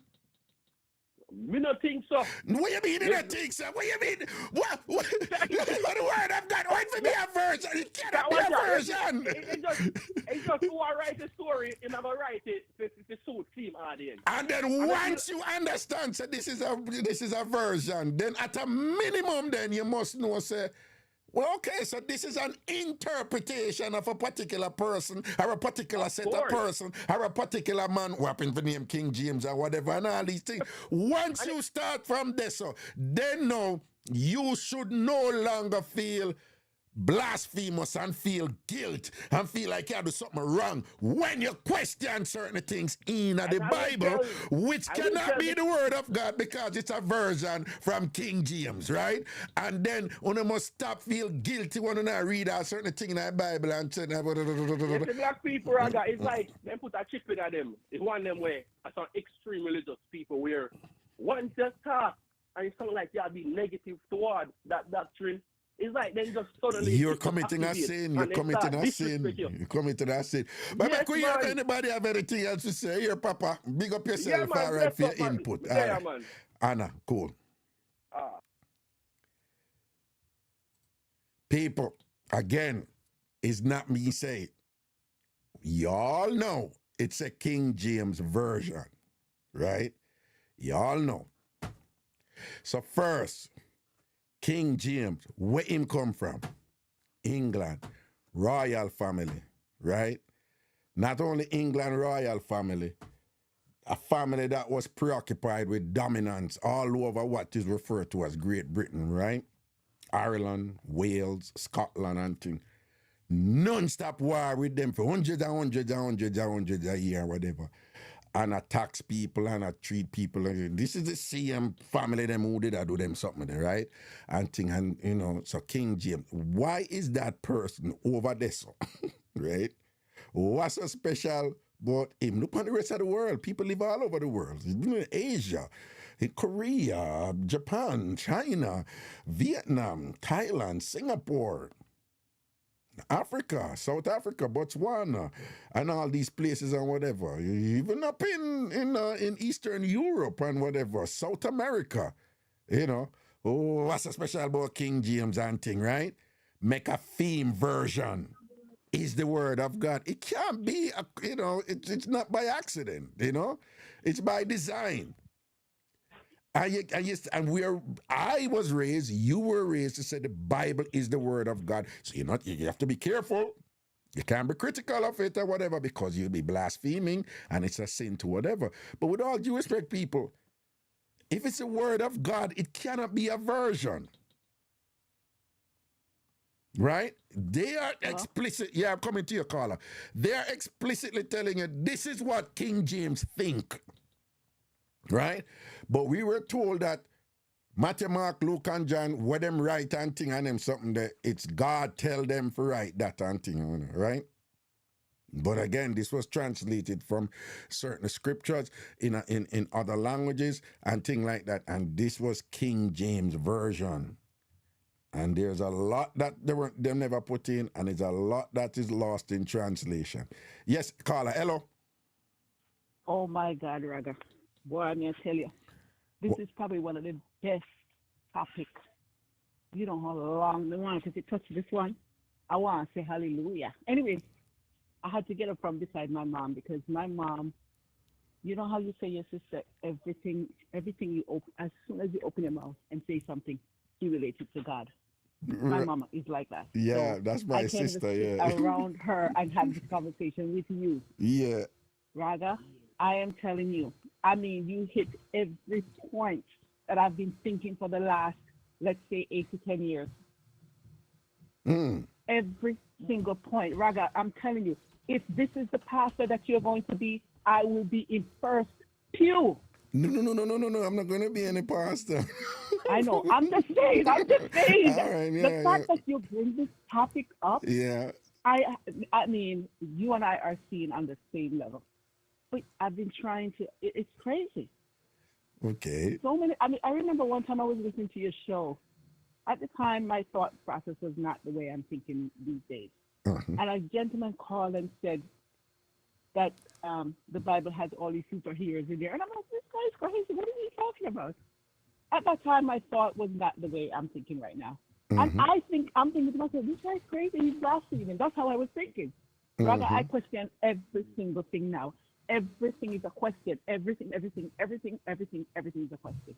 And I think I had this conversation with you before where I called you. We touched on it just a little bit. And I said to you, why is it that we are going to be punished? Christians, we're going to go to hell. We are going to burn with brimstone and fire. Okay, let's say everybody who has believed in Christianity for the last 2,000 years. What happened to those people who do not believe in Christianity? What happened to those people who think otherwise, who have a different thought process as to what is going to happen to them afterwards? What happened to the people who do not, quote unquote, never heard of God and Jesus and hell? They're not going to heaven. They are not going to heaven, They're going to get a free pass. But me and you who don't believe are going to go to hell? No. Them not going to get a free pass. Them are going to burn in a hell too. And these are these things, look at that, that make no sense to me. It makes no sense. No, because the doctrine says unless you're baptized, born again, and thing. But what about the child? These are necessary steps in order to go to heaven. Yeah, right. What about the innocent child that was born yesterday? What about them? You mean if God come right now and they pick the born yesterday, if them are going to go heaven and them not baptized? Because according to my religion, according to Christianity. But we can assume that we can assume that God would be reasonable and say, well, they didn't have time, so they come there because they would enter heaven, God, oh, come on now, God wouldn't be that unreasonable. Okay, Raga, this is my recent explanation as to who God is. Seriously, honestly, this is my recent explanation. Yeah. I believe all of us are gods. We are. I'm a god, you're a god, everybody is a god, right? No, what do you mean by that? What do you mean by that? You have to clear up that, man. Because you sound like a blaspheming. No. I will blaspheme until the day I die. Well, But you're saying no, hold on, Raga, hold on. You're it's saying okay. hold on. You're saying if asking these relevant questions is blaspheming, then you're going then consider yourself I will, blaspheming. Okay. yes, I am a blasphemer and I will accept it. I accept it because I have to question these things. Oh God, there was something I was going to say to you just now and it slipped me. I just have to question these things. It just doesn't make But any tell me sense something to with me. this blaspheming. So Yeah, I'm sorry. yeah, go on. Here's what I was going to say before I forget. Okay, let's say you're going to bring angels from people, because to me people are angels. You have people among us who are very kind and nice, and they do nice and kind things, and those are the angels among us, right? Mm-hmm. Let's say you bring a million, the entire universe to come and pray for something to happen, right? Mm-hmm. Mm-hmm. Right, because they say faith moves mountain, right? Mm-hmm. So you're gonna pray for, let's say, I say my phone. Let's say I want my phone to move from A to B, and you bring thousands of people to come and pray for this phone to move from A to B. Is the phone going? You think the phone is going to move? Yeah, prayer can move mountains. That's what I Really? was taught. That's what I was taught. Raga, you have to do the work. So you're gonna pray to God to do it. It's not gonna happen. You have to do the work. So No, therefore, but I who? am No, gonna no, have to hold pick on, up that hold on. phone. No, no, no. In Raga, fairness, you have a lot of people who are people of faith, who are Christians, who they believe in prayer and they do the work. Mark, you know, so that's what I'm saying. But hold on, hold without on. You have without some who don't do the work, but you what know. I'm saying to you, without the work, Right. nothing is going to happen without the work. So No, you no, have to do no, the no, work. but what I'm So this is saying to why you, hold on. What I'm saying to you, in you have to be careful now because I think you're coming over as if to say, oh, Christianity believes that you just pray and you don't do the work. And that is not a lot true. of them do. A lot of them do. I know a lot of A lot of no, them no, no, no. do. A lot of people do, but no, but they're devout, serious, firm Christians who would tell you that you know, prayer without work is, you know, they have a verse for it too. That is not Correct? Christianity. They would tell you that Christianity involved. Why you think all these people them do what them call evangelizing and think them go out there and them do the work? You know, you see them people who go out there preach and go out there this and that. They could have just stay at them yard and pray. Why you think when people go out, they go help others and so forth and thing and them take action like most devout Christians, they don't believe in prayer alone, but some Okay, do, Raga, and maybe I'm using the wrong I hold them example. accountable and that. So be careful, you don't come over as if you're saying, Okay. oh, the modern brand of Christianity just believe in prayer alone, because that's not true. Okay, I'm sorry. Yeah, Let me use a different right, example. right. Let's say somebody is sick, right?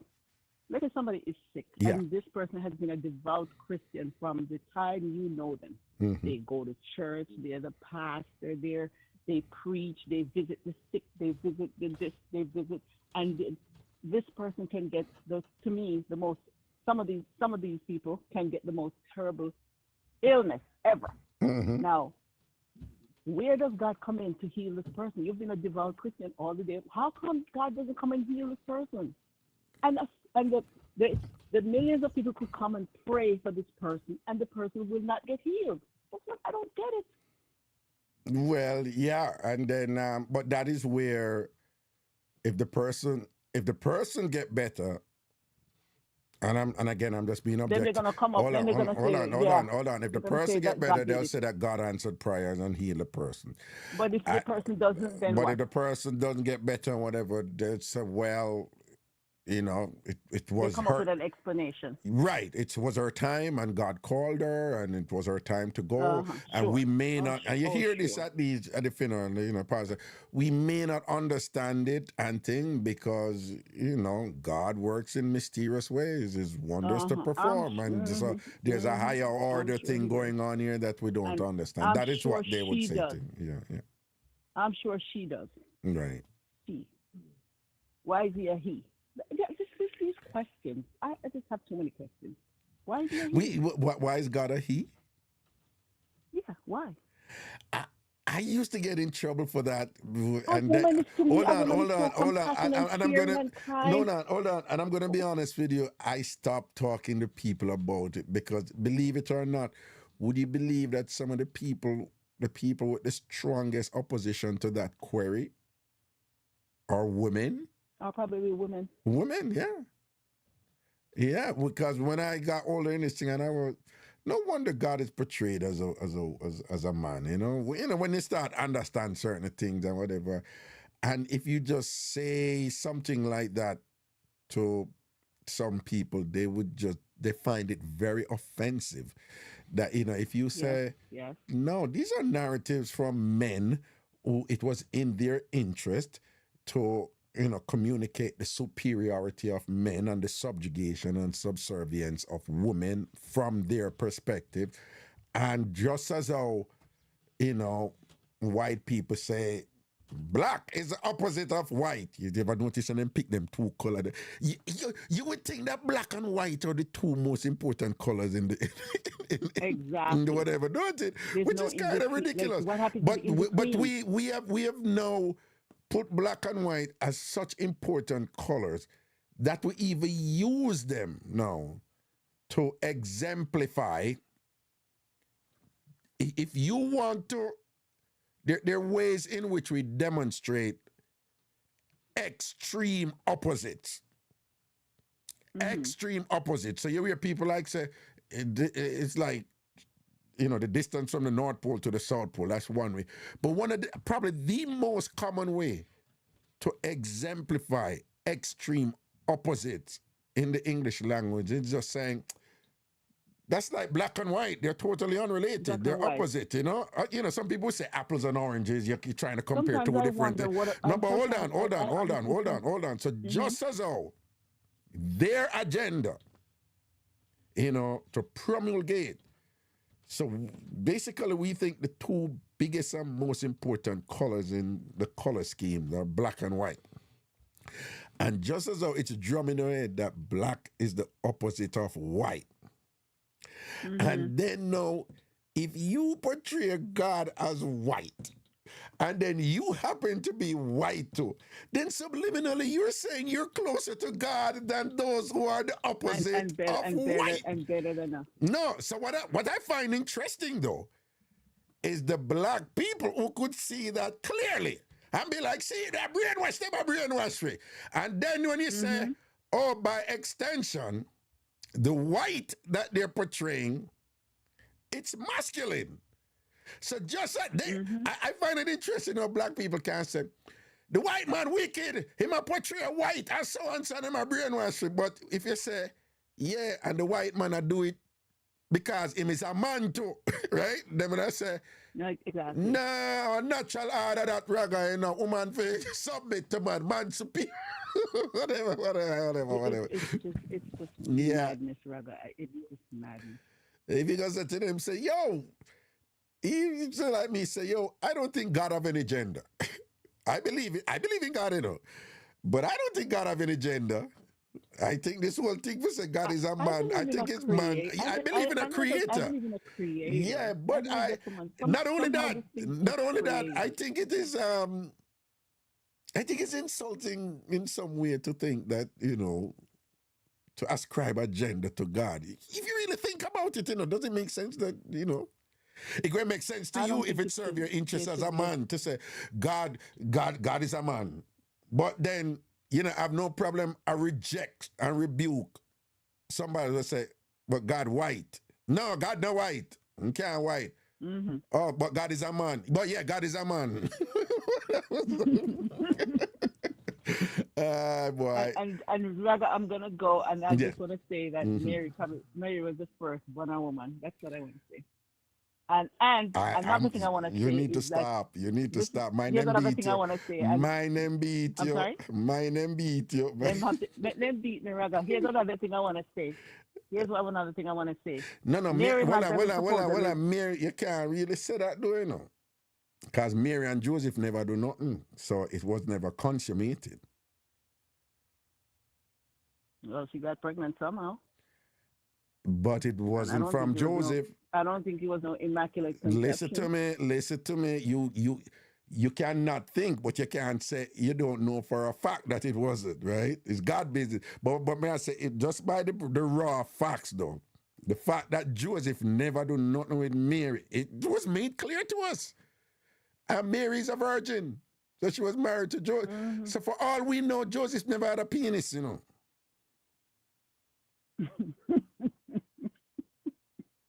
Don't laugh. Raga, here's another one.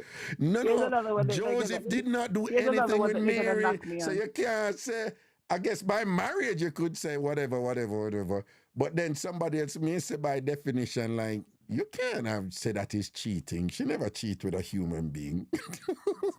Okay. No, All right. no, think about it. Cheating Okay, by Virgin. definition. Okay, Virgin Mary. Cheating by definition Okay, must Virgin be Mary. done with And another even after- human. Huh? And even after all these years, she's still considered a Virgin Mary. Okay, Mary. No, that is Anyway, God business. I want to touch on Mary Magdalene. Yeah. Mary Magdalene and Jesus and things in a thing. All right, Raga, here's my explanation. Mary Magdalene. No, you know, say, no, Jesus. hold on. You know, say you're going to have people who you're going to make them get upset by me that I'm entertaining this type of things. Raga, people are entitled to their opinion. I know, but you know, I don't know if Let them get mad at me. Yeah, Mad at me. It's okay. no, just say that. Well, let me just say, you still, up to today, you didn't really understand the symbolism of Mary Magdalene. Perhaps that is what you want to say, you know? Oh, no, I don't want to say that, Raga. I want to say that Mary Magdalene and Jesus performed a sexual act because she washed his feet with water and used her hair to rub his feet. I think that's a And you think that it, well, okay, well, I can't go with that, but I think because that it's in the scripture that she wash him foot and then use her ear or whatever. So you're saying that there is something intimate here, and rub it with alabaster oil, please. What do you mean, please? On that note, look. No, it sound like you're a bad mind, Mary Magdalene. You know, it sound like you're. No, I'm not bad mind, Mary. Because I showed them who Jesus was. It sound like you're a bad mind, Mary Magdalene. I'm showing them who Jesus was. That's all. All right, then. Let me show you how this thing subliminal. All right, you see how them describe that? Describe the ear again. I think it's long, silky hair or flowy hair, something to that effect. Right? No, it was something to that effect. Which black man here you know stay so? Natural hair. None. So I'm just saying, even those little things subliminally, they work on you, you know? It's designed. It's reflecting a particular demographic, you know, a particular, that we got, Raga. Yeah. It's the version that we got. And that's what I keep telling people. The word version is supposed to tell you a lot. Version. That is what I've always said. Do you hear the word version? No, but what I'm saying, if you grow up and you hear about this woman who interacted with the Son of God, with this a type of hair, that a type of hair, you're learning of a particular type of hair. And then when you grow and you see who have that particular type of hair, you cannot help but make that distinction. Correct. There's a demarcation there, you know? Yes. Raga, remember, I think I called you before and I told you I went to a church once. And with my daughter, she was about 4 at the time. I said, I want to take my daughter to Sunday school. And when I went to the church and they were teaching off some like postcards, and when I turned and looked at the cards, all the cards were with these white people with long brown skin and long hair. And I'm like saying to myself, this is a black church. What are you doing? You are teaching your children that the pictures that they're seeing on these postcards, this is what they're supposed to look like. Listen to me, so when you they lucky. And start bleaching their skin. What are you going to do? You're going to wrong them and think that. That's what I find interesting. People attack these people who are bleaching. Hold on, in Jamaica, them attack. Hold on, in Jamaica, people immediately, you know, them have no problem. I say bleaching is wrong and this and that and whatever. But once you start telling them like the sources of this thing that lead to people bleaching and thing, which is just challenging what they believing devoutly and you know, and with full faith and fervor. Once you start telling them that which challenges, you know, the foundation of their identity and their existence and thing, they themselves become resistant, you know? Yes. Yo, That's all I'm saying. You guys need to get some. you're lucky you are talking about that. When we grew up in and whatever, nobody questioned it. I mean, it was being questioned in North America. It was being questioned in some circles in Jamaica. It certainly was being questioned by the Rastas in Jamaica. But of course, you know the story. They said them burn out the whole of them and all Yes. these things Yes. and whatever. But when I was growing up, all of the big Bible them had all those white people. Every time, all pictures Yes. in the Yes. Bible was Yes. all white people. The shepherd, even And the shepherd with no, his cane and all his, of them. or whatever the cane No, or with him whatever, the staff and all them staff, something, the every white and single one whatever. of them. When we see the picture Yes. with Hosanna, Hosanna, and the heavens and God are coming, Yes. be a white Yes. angel, be a white angel. Yes. All of them white. And listen now, I mean, don't want to be whatever, but me reach a point to me and say, you know, so white people have a standard of what is considered good looking, right?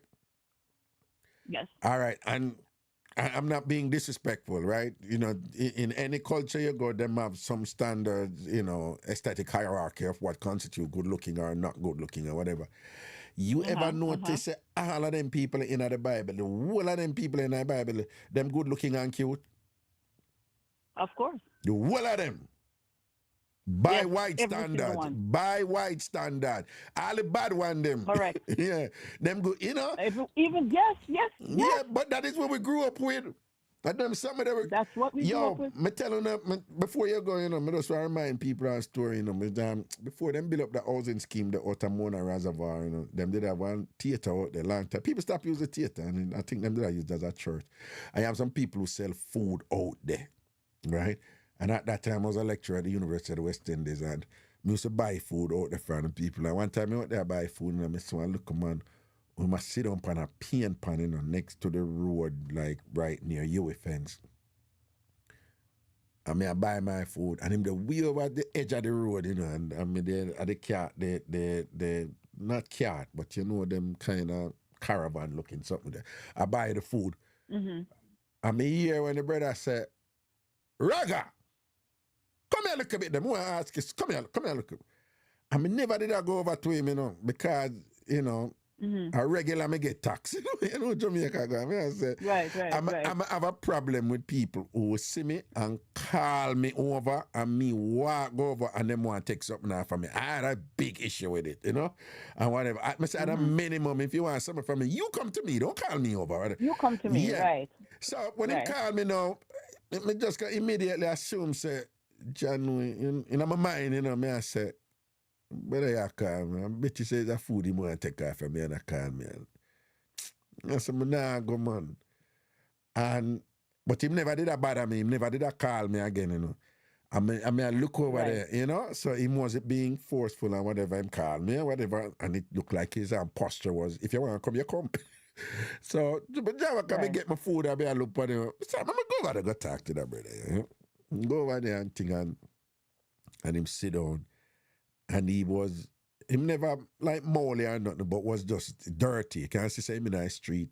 And him sit down and him I think I remember this. Yeah, and him say, Raga, a God make we do. And I write this in my mind. I'm like, ooh. So I was like, yeah, I'm giving careful answers, you know. So I'm like, yeah, that's what I was taught. And say, God make we. And I say, yeah. And God up at heaven. Say, yeah. Okay. And God put we down us upon earth. And I say, yeah. And Satan did up at heaven too, don't? And I say, well, that is what I learned in the church, that he wasn't up there. The Bible never say up, you know. Them teachers say it's up. Right. But I said, that is what we learn in church. He was up, yeah, him did there heaven. And him say, and him behave bad, don't? And I say, yeah. And him say, and the way him behave bad and thing, him did a go on so bad that God threw him out, don't? I say, yeah, that is what I was taught. That is what we were all taught. And he said, God threw him down here. I say, well, he was thrown out of heaven. So, and the assumption is the devil is at work down here. So, yeah, down here, him there. And him pause. And I will never, ever forget the statement. It was so profound. And him pause and him say, so, Raga, if Satan did a behave so bad up there, that God have to throw him out. Why God make him come down here? And if God throw him out and think, why expect we to deal with Satan? And you can't say, and at that moment, I don't know what that man was going through, but you can't say him a go through him there ground zero somewhere in his life, and him a go through them type of ruminations. They're like, you know, where's the answer? Why this happened to me? And, you know, something him a go and whatever. And he's now accessing what he learned growing up about, you know, the source of good and evil and everything and whatever. And him a try to make sense of, and came, you know, face to face with that. Is like, you know, because you know where is anything good happening, it's a consequence of God, and anything bad happening, Satan trying, you know, Satan. So he must say, the devil I do all of them something and whatever, and you know, basically I say, why God put him down upon we and whatever, and that is an instance where somebody is questioning and querying what they were taught, and unfortunately. If him talk to some people and go say something like, so why God, if God find reason for fling him down, why God fling him down? The same people them would say, no, you're being blasphemous and don't say that, you know, because, you know, God know what him do, and you know, them will come up with something and be dismissive of him. You understand what I say?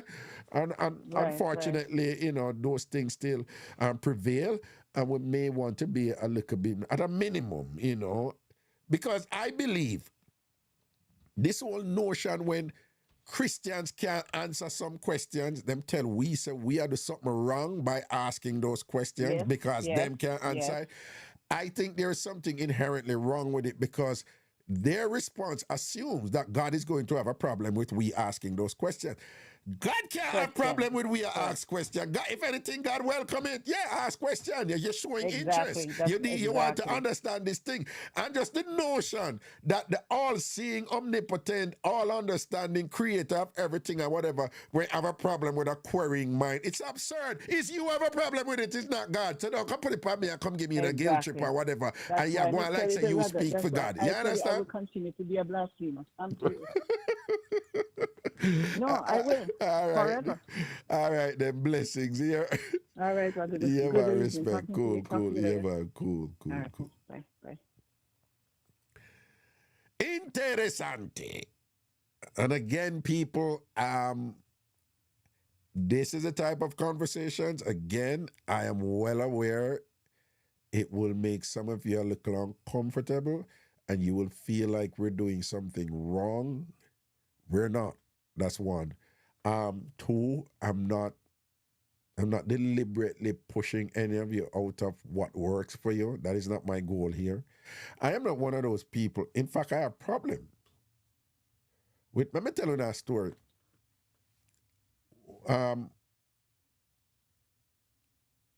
When I started, you know, really learning, reading and learning, and I was just like, wow, and my mind was opening up and I'm traveling and I'm realizing that, you know, Jamaica is not the only place in the world. And Jamaica, the epistemology of Jamaica, the knowledge base of Jamaica does not represent the world. And there's a lot more interpretations out there in the world. When I started learning all of that, and then as you know, I took a class, Great Books of the Non-Western World by one of my favorite professors back then, Professor Constance Berkeley, you know, brilliant woman, you know, and learned a lot. And then understood, you know, on one level, that the image that we were given of God, you know, Jesus, that guy, long hair, white, you know, white with, you know, and like you know, always hear me say, Him look just like the so-called good-looking caricature stereotype soap opera man them, you know, that long hair, you know.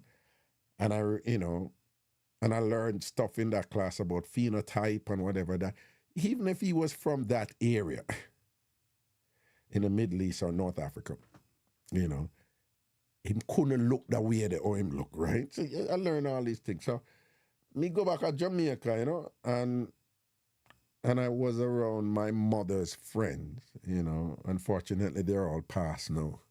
But at that time, I was around my mother's friends, you know. Sister Mushet, Brother Laws, all these people. And I saw a calendar.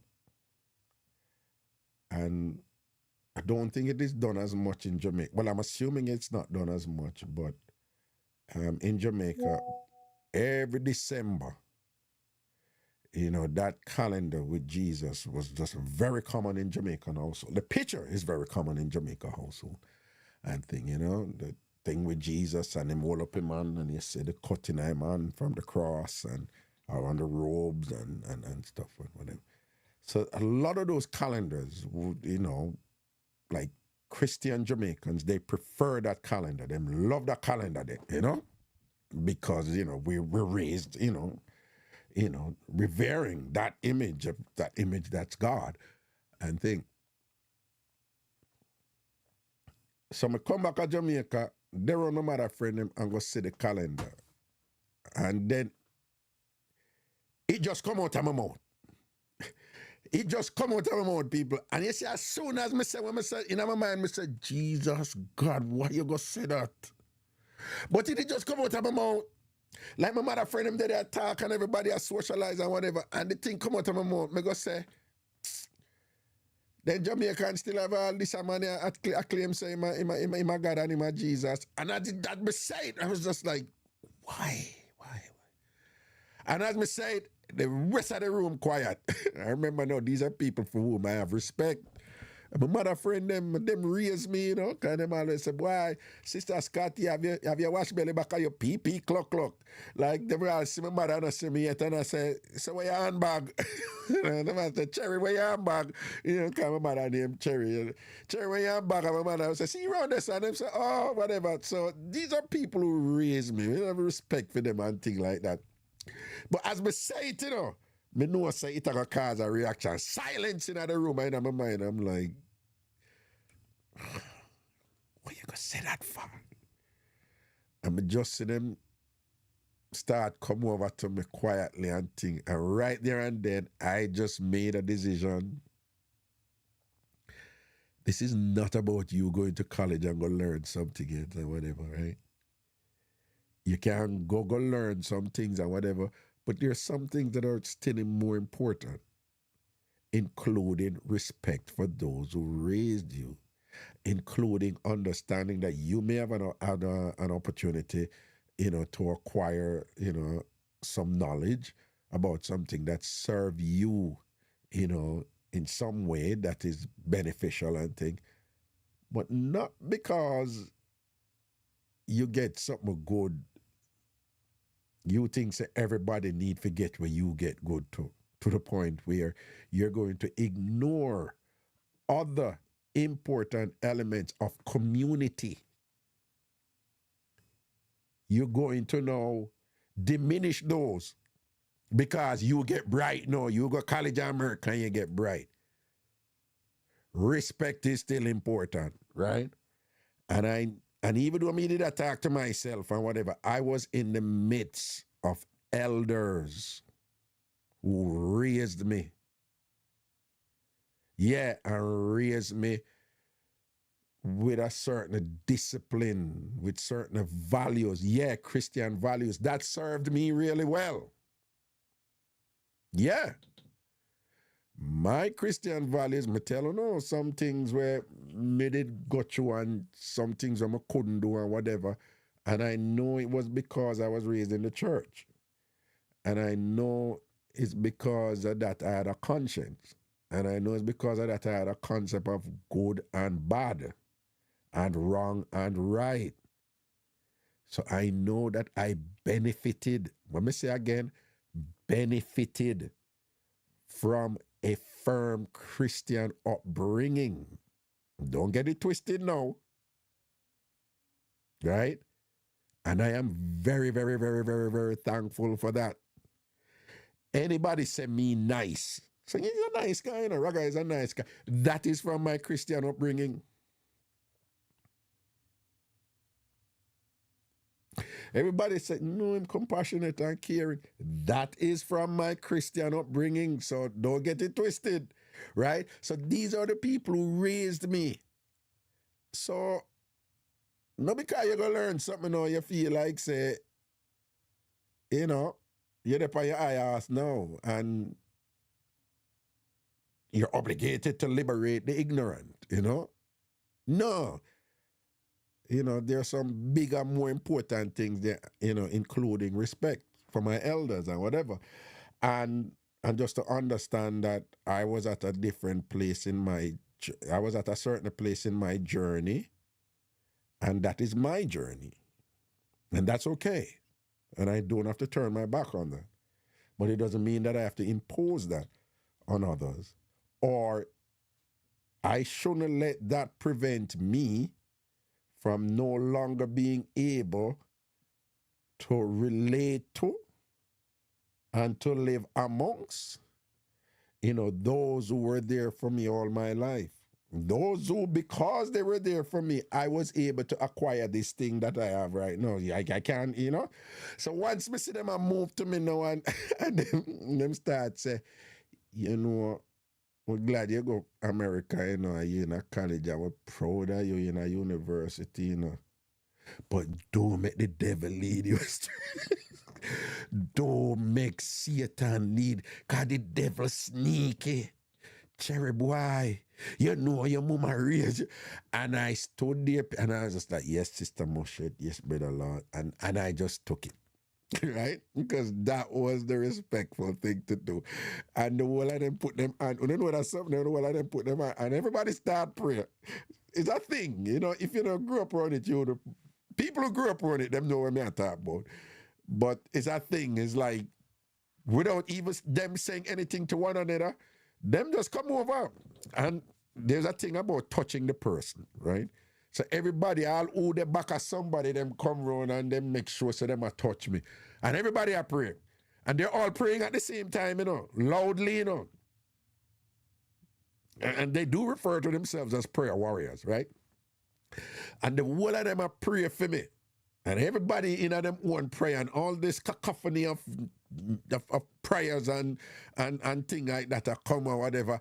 And me just stand up there and I humbly take my prayer. Because for me, yes, I am intellectually and developmentally at a different point now than I was, which is okay. But at the same time, what they were doing with their prayers is nothing new that they were doing from before, which was showing me love. And that is how they knew how to show love. And I had to respect that. Some of those humble myself and take my prayer at them. You understand? You know? I'm going to take my prayer and, you know, and them done and them say, all right, no. I'm thinking, yes, Sister Moshe. All right, no. Yes, Sister Moshe, that thing I'm humble. And from that incident, I am very careful that I do not unwittingly, you know, come over, you know, with arrogance, with, you know, some knowledge that I may have acquired someplace when I'm dealing with people. Because the truth is, people have different interpretations of the world. People have different worldviews, and worldviews involve cause and effect explanation. Why this is, it's because this, do this to that, and that.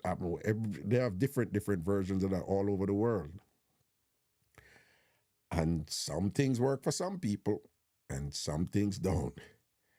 And I'm one of those who, on a larger level, when you hear me say this all the while, at any stage of humanity, there is still so much we don't know.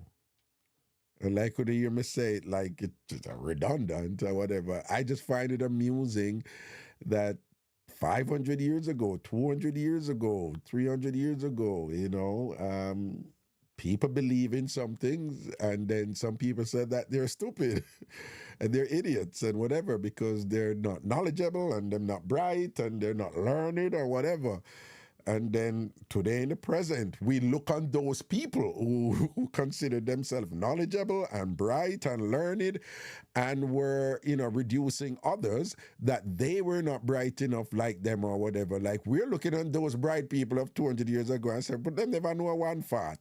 Well, some of them knowledge persists to this day, and we have built on it, but there's a lot of things that people believed 300 years ago that we look upon it now, we are saying, Jesus Christ, them didn't say that they're a poor thing, they never know better. Which naturally means 300 years from now, the people are going to look back on the so-called bright people of today, and they never know one fart either. You understand?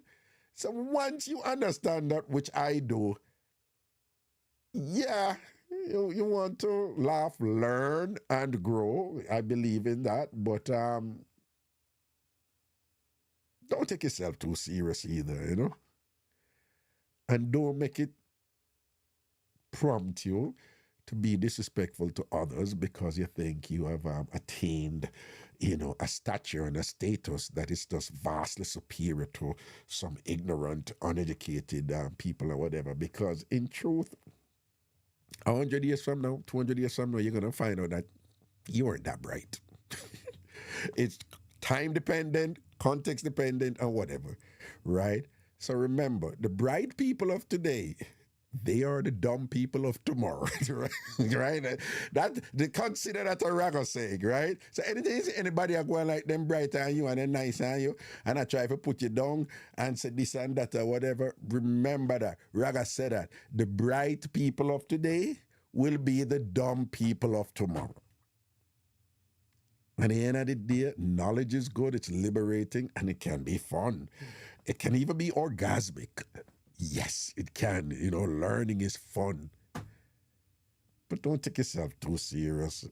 Don't care what you know. There is still a lot you will never know.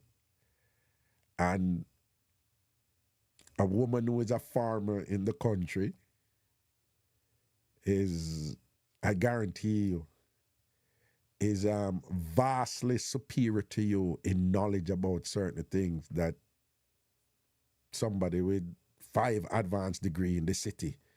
No. Everybody's bright in their own ways, just that some people don't realize it. Every one of you, every one of you, every one of you watching me now and listening to me right now, you are brilliant about something. It's just that society has conditioned us.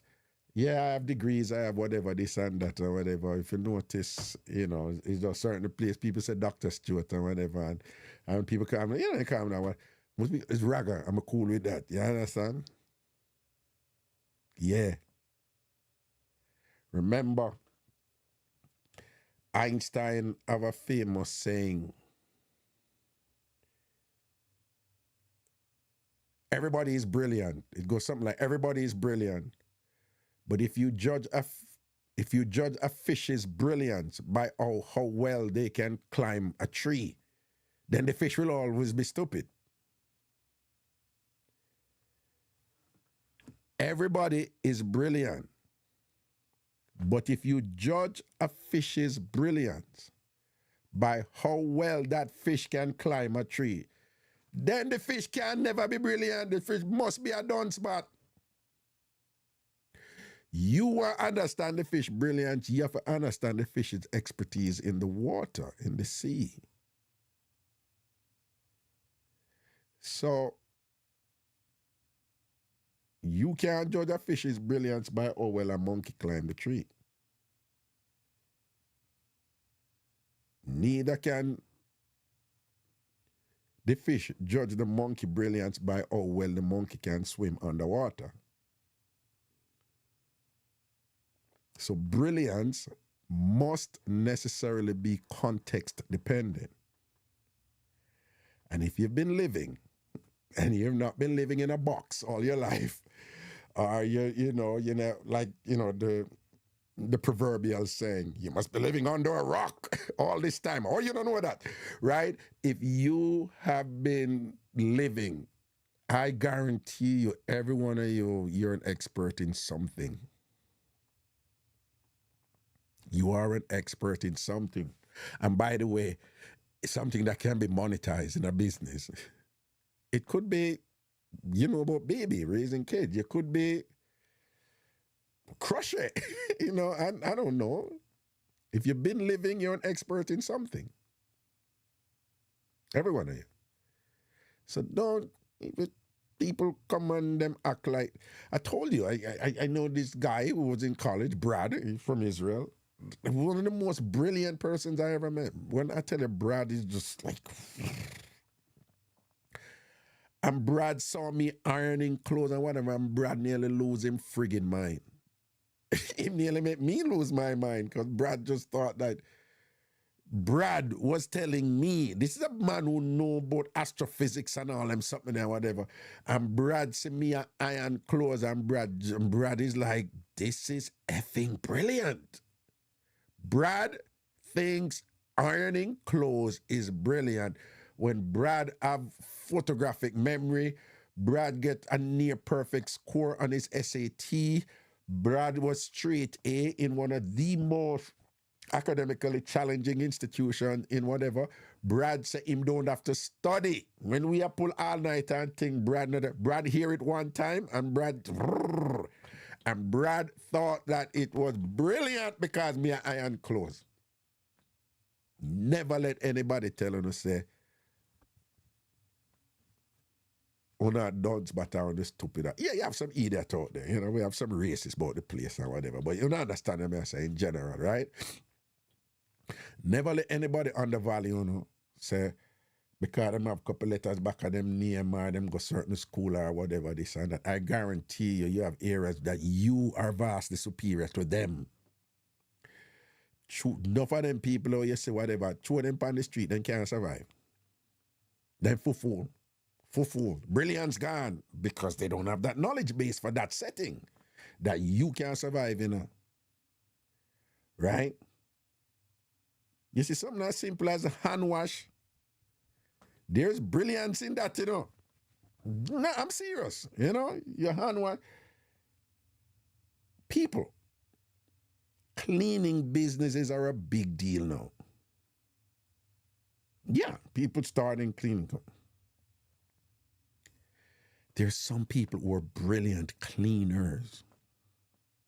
And they don't even know, because them grew up with it and thing, and them do it every day at Jamaica, or that just saw them growing in them yard and whatever.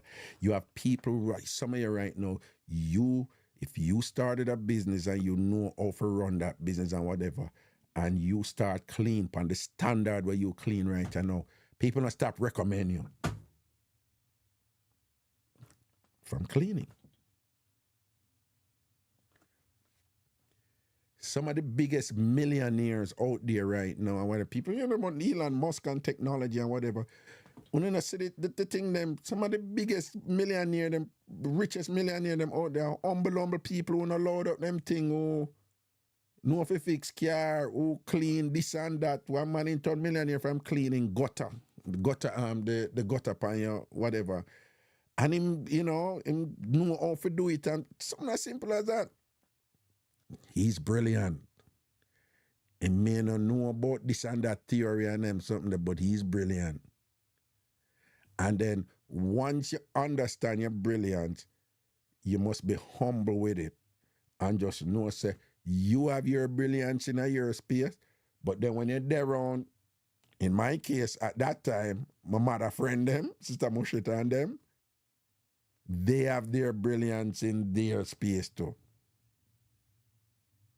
Because with all my degrees, them can't tell me all kind of sitting about, traditional Jamaican remedies and things like that. What me don't know, and that is their brilliance. My mother dropped out of Mount Angus Primary School. I sent me or whatever. My mother don't even finish primary school. And my mother just live organically like how she live. Right? My other did when me at 15, but when me get older, I realized my mother was a brilliant what? Herbalist.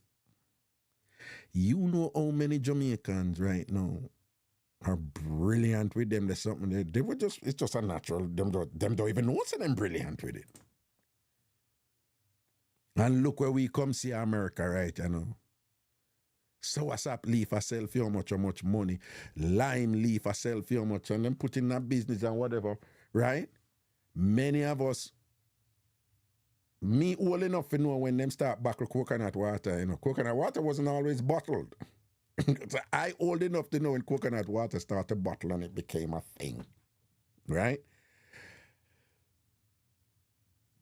The herbal thing now, it take off and gone and whatever and this and that and all these people out there, them know all this and that and all them something when I listen. That's all please. You know how much people are country, Jamaica country, or rural place, them know all of them are something a long time. But me see people are farm company and a order and a hire what's it another chemist and this and that and whatever, you know, like everyone on a brilliant in our own way. Everyone on a bright in our own way. Everyone on have some expertise where me can learn something from you. Anybody else can learn something from you. And you just need to tap into that and just ask yourself, what I know really well? What have I done what me do regularly where I'm good at it, but I just never think about it because I just do it. Yeah. And potentially you could create a business out of it, you know? Seriously. We all have gifts. From you been living, you have gifts. And just you to be able now to recognize it.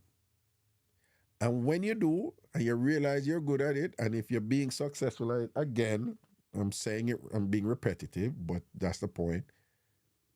Just still be respectful to others, you know? And just know, say, your brilliance, it's located in a particular context.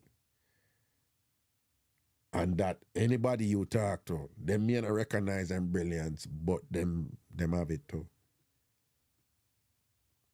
Someone who work a nursing home, and patient always ask for them. Patient will lose their mind if them not see you know what you did there. And I saw someone want to take care of me, know. That is your brilliance. That is one of your brilliance. What you do? Why patient love you so or whatever, are you just remarkable that we are there? Not everybody can do it. And I'm sure other people on the staff who don't get the same reaction where you get, because whenever I watch like a performance and see a dance thing or whatever, everybody do the same movement, you know, but your eye just drawn to two people or one person or whatever and thing, and I just feel them brilliance that.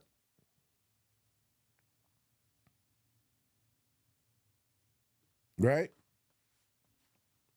So never get caught up in that thing, you know, and there are various ways it is designed in society to celebrate some people over others. And I know it going, you know, if you're a doctor, you're this, but if you sweep street, you're that or whatever. I guarantee you, none of them doctor can't sweep street good. Right? Yeah, one time I there on one painter, and when the painter tell me what I have to go through for paint, you have to scrape down this and you have to something about this and that and whatever. And next time I talk to one furniture man and he must say, no, you have to put thinner. I say, what the hell is thinner? And he must say, the thing that ready. And it's just this vast knowledge. And what, that's a brilliant man. That painter is a brilliant man and whatever. That plumber brilliant. That gardener brilliant. You know? Yes, and I say, even spreading bed. Some people spread bed way better than others. Yes, that bed spreader is brilliant. That person go start something, I don't know, some business that involves something like that and whatever. You're guaranteed their work would multiply their business and their customers or whatever because they're brilliant. Humility, very important. And don't ever make anybody tell them to say, because they are recognized by society as being brilliant in certain capacities that somehow that renders them permanently and universally brilliant over you or others.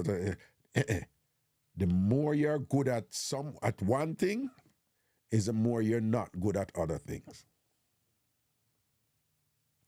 The more you're good at something, a particular thing, is the more you're not good at other things.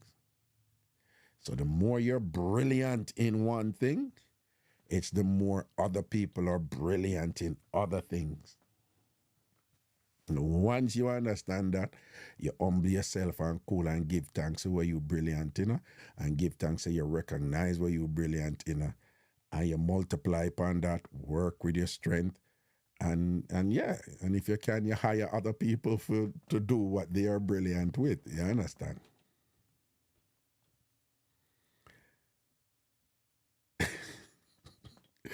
Greg Dad said bed making. Yeah, I'm not really brilliant on bed making, and nor do I want to be. I just want to know the bed cover, but I don't spread bed good. Yeah. See. Okay. Any more call before? Cause you don't know. I have look at work. We go do one thing. Our time.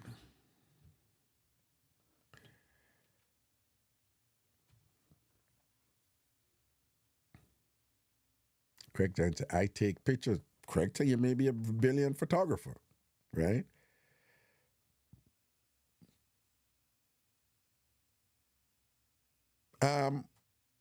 While we're on that, before I go, people, I probably should just talk about this tomorrow and bring up something because we have segued into different things right now. So,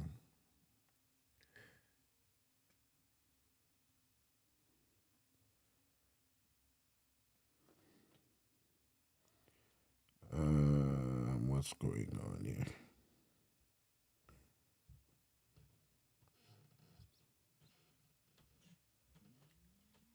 Okay.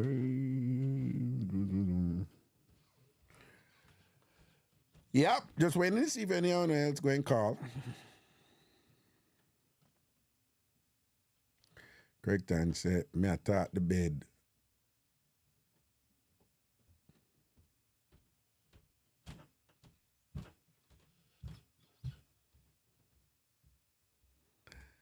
Seeing.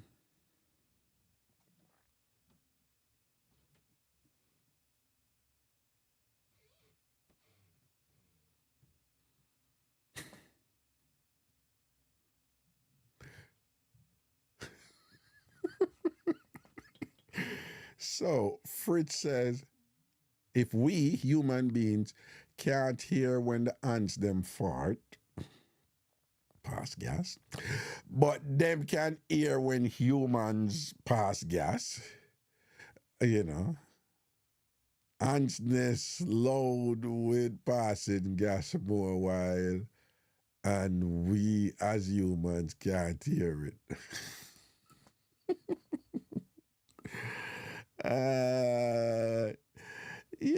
But that's one of the things I always thought about doing, Fritz, is just like we as humans, we know that other species are vastly superior to us with certain senses. Okay? Let's follow. When I think I can kind of stretch and go far, but just follow me for a second. So when we're in school, we learn that there are 5 senses, right? What? Seeing, hearing, smelling, what? Feeling. And what the next one? Seeing, hearing, smelling, feeling. What's the next one? The next one? I'll tell me the next one, right? So we learn that there are 5 senses. And we also learn that there are other species that are tasting, And this is a lawyer bright girl tasting, right? And I will learn that there are other species that are vastly superior to us with some of those senses.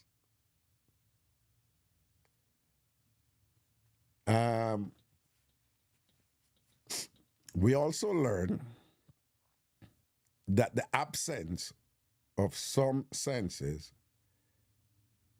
has led to the increased efficiency of other senses. So we know, for example, that people who are visually impaired, they hear way better, and taste, whatever, by necessity, than we do, who we rely on the visual, relative to our other senses. We know that dogs smell better than we do. They can smell far, We have bloodhounds who used to track people. Them just have to smell the clothes. So we know that. We know that bats who are blind, but basically can navigate way better than any human being with sound, because they use sound, and the way the sound bounce round and thing like that. They can fly really, really, really, really fast and not buck up in a nothing.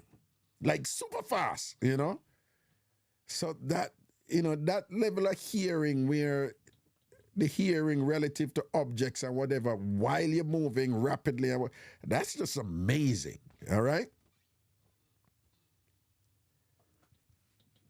So we accept it that there are other species who are way more superior to us with certain senses. We accept that, right?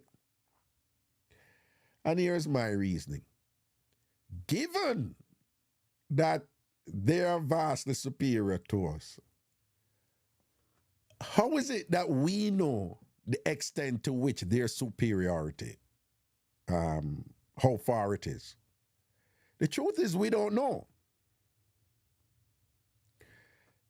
So if we say dogs smell better than we, the way we use dogs to smell better than we is still limited by where we, if you're not following me, I say by our limitations in smell. Perhaps dogs can use smell to do way more, which they have found out. People, do you know that dogs can smell diseases inside of people? Yeah, certain diseases. Do you realize how incredible that is? Like, you can have a disease at a certain stage and don't even know you have it, and the dog can smell it, right? Dogs can smell when death is coming, but now anybody who work at a nursing home will tell you, no. When death is coming, there's a particular way the patient smell. Right now, you hear, people say that, but animals can smell death early. I don't ask. I don't know. There's something that goes on that lets out a particular scent that it could be faint, and not readily identifiable to somebody who is not attuned to it. But people who do these things, they know these things, And then here's a clincher for me. So we can't even begin to know the extent of the superiority in senses that these other species have, right? So we can't even begin. We just know that eagles see better than us. And, somebody can say, well, an eagle can say so-and-so from such and such feet in the ear. But we still don't know everything about the eagle's superiority in vision. We probably don't even know half of that, right? But here's a clincher for me. We have identified 5 senses in us as human beings, right? And we have also identified how other species are superior to us in different versions of those five senses. But how do we know it's only five senses out there in other species?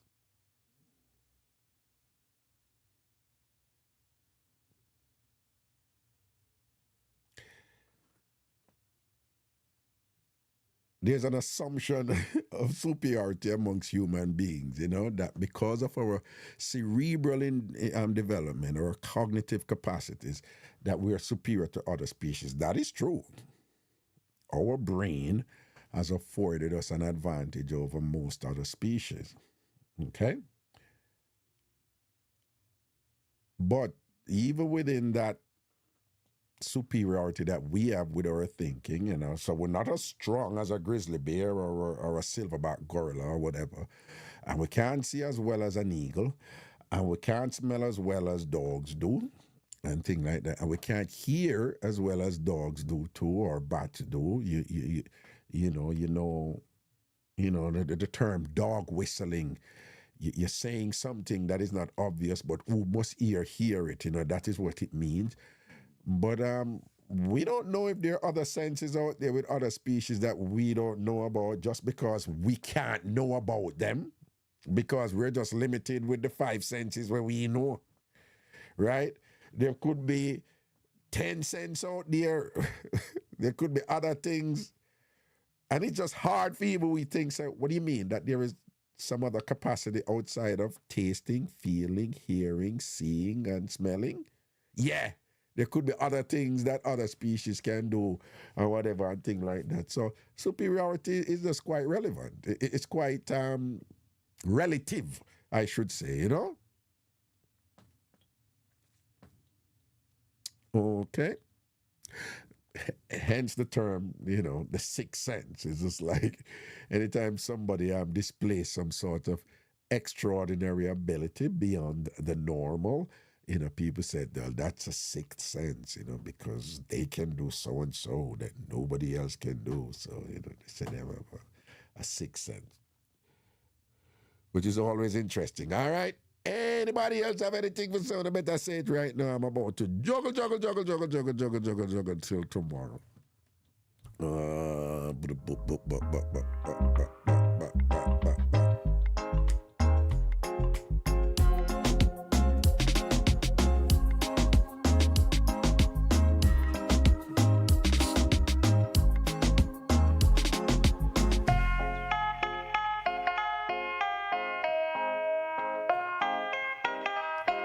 Exactly, Charm. Yeah. And a lot of animals do that to protect their young, them distract the predators and farm like them sick and whatever for the predators, look towards the vulnerable, the vulnerable, children of the animal or whatever you want to call it, and distract the predator away, You want to know them learn to be that smart and to be so convincing in their acting and whatever for distract the apex predator that is coming after their little ones and all these things, don't it? Yep. Oh, Charm. I have a couple other names for you. It's Bird wants a t-shirt. Blessed, again, SDC people want. Oh, I want to say thanks to who heard the answers. It's not me do it, me I tell you whatever, like who made an email address for SDC.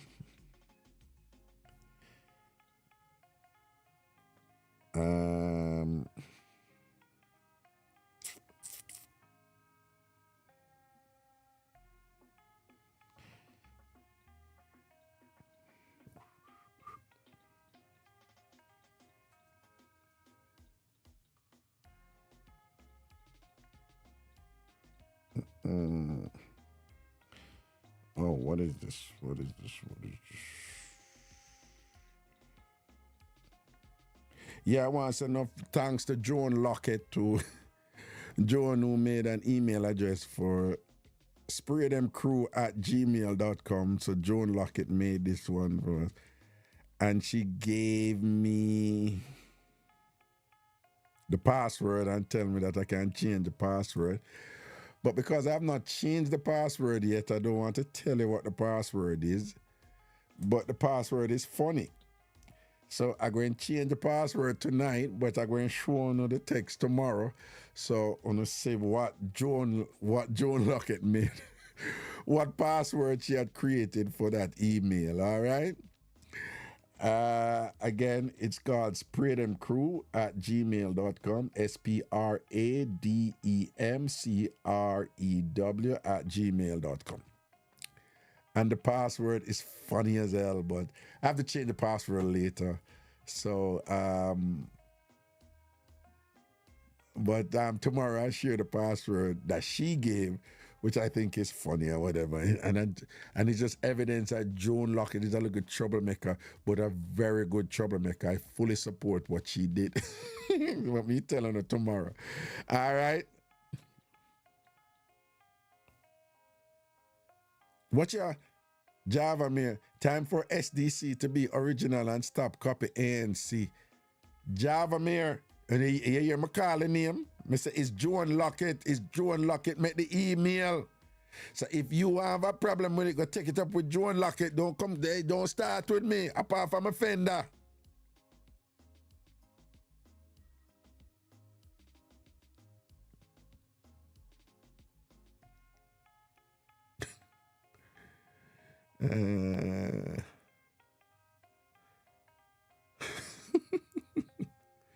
No, see Joan Lockett there. You see Joan Lockett in the chat.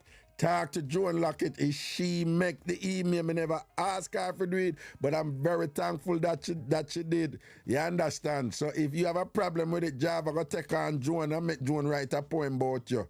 Okay, don't get it twisted. Remember, I said Joan write a poem about you. Joan, write a poem I done Java Mir. Joan, write a poem I done Java Mir, because you know you're bad pan them something there, you know. Write a poem I done Java Mir. I mean, I know you can't put in the poem, oh, she use second-hand boot recruit people for the ANC and all them something there, and banana chips and them little thing there, whatever.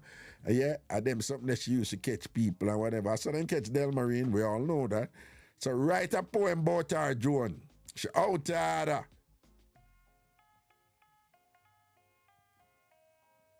But Java says she don't know nothing about me. Me bother, best believe. Watch ya. Joan, you know she style you. Joan, you know she Java style you. Me wanna take it so, Joan. Me not take it so. At party, box it out. Me wanna take it so, Joan. Me wanna take it so. At party, who box it out. Joan, me wanna take it so you can't make girl come and style you up them way the Joan. After you not punking at this. Joan, you not punking at this. Okay, she did that style you up. She did that style you up publicly and whatever. Write a poem about her, Joan. Write a poem about her.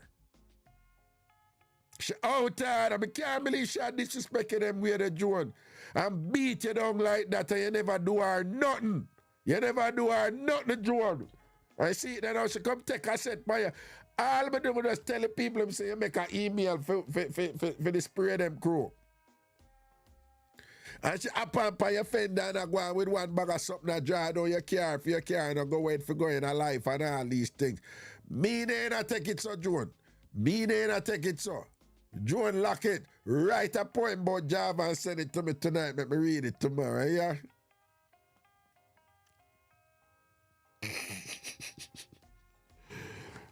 Them great art there and thing and whatever, you know. Sometimes them even hard for look at, no?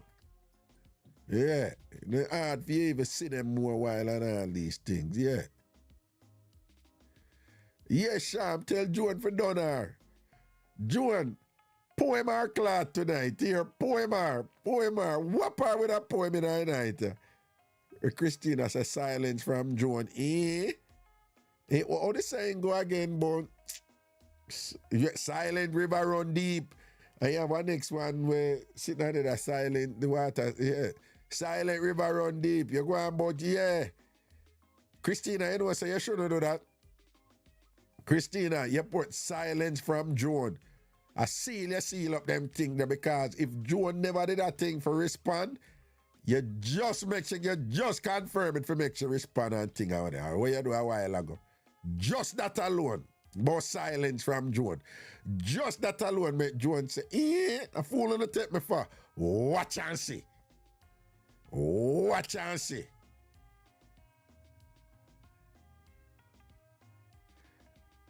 Joan, look what Christina write. She say, mine she drown. I use about ANC walk pan water. Joan, you see it? She said, mine you drown and that ANC walk pan water. What Christina is doing there, them a say them a Jesus, right? The only, me not make this up, the only person we know who walk pan water, no God, no Jesus walk pan the water when Jesus did walk pan the water, right? In the Bible, Jesus walk pan the water. See that? See, Joan right in the church, and Joan say, will do raga people there.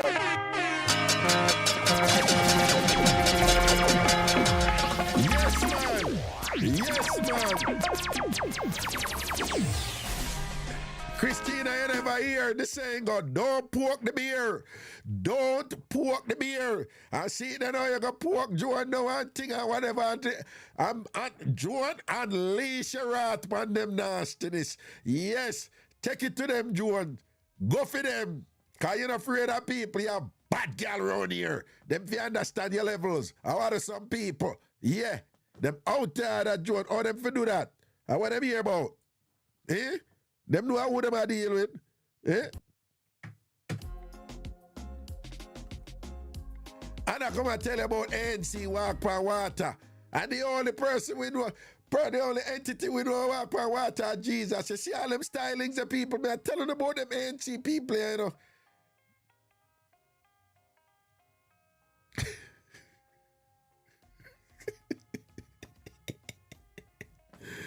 Watch out. What Java say poem versus dialect dash. First of all, Java, you can't touch Joan right there. So Joan just flap your career. Java, don't even bother go there, so. Don't even bother go there, so. Just take a beat now Joan are going to give you and done. Don't even try to fight back after Joan roll out with the poem tomorrow and clot up your nastiness and thing. But I advise you for just humble yourself and stay in a little corner with your garbage pan them and all these things and whatever. You see? That me I tell you, yeah? Go easy, Java. Go easy. And don't get it twisted and think. You must think, say, Joan a Dolly House thing, Joan go on with around you. Joan a ramp with people when Joan a copper clap people and thing and a whop up people and thing and make them understand them. Say, you just ask it till you get it. What Java say? And what you know about me, Raga? Never back. Hear ya? Hear ya? Won't never back. All right, then we'll run up in your Waterloo then here. We'll run up in your Waterloo because I know say you can't manage Joan. Watch when the poem come out tomorrow. Watch when the poem come out tomorrow. Career done round here. Okay. Career done round here. But walk by water. When Joan done with it tomorrow, you're going to know what God you serve here. Big up yourself, you know, Mr. G.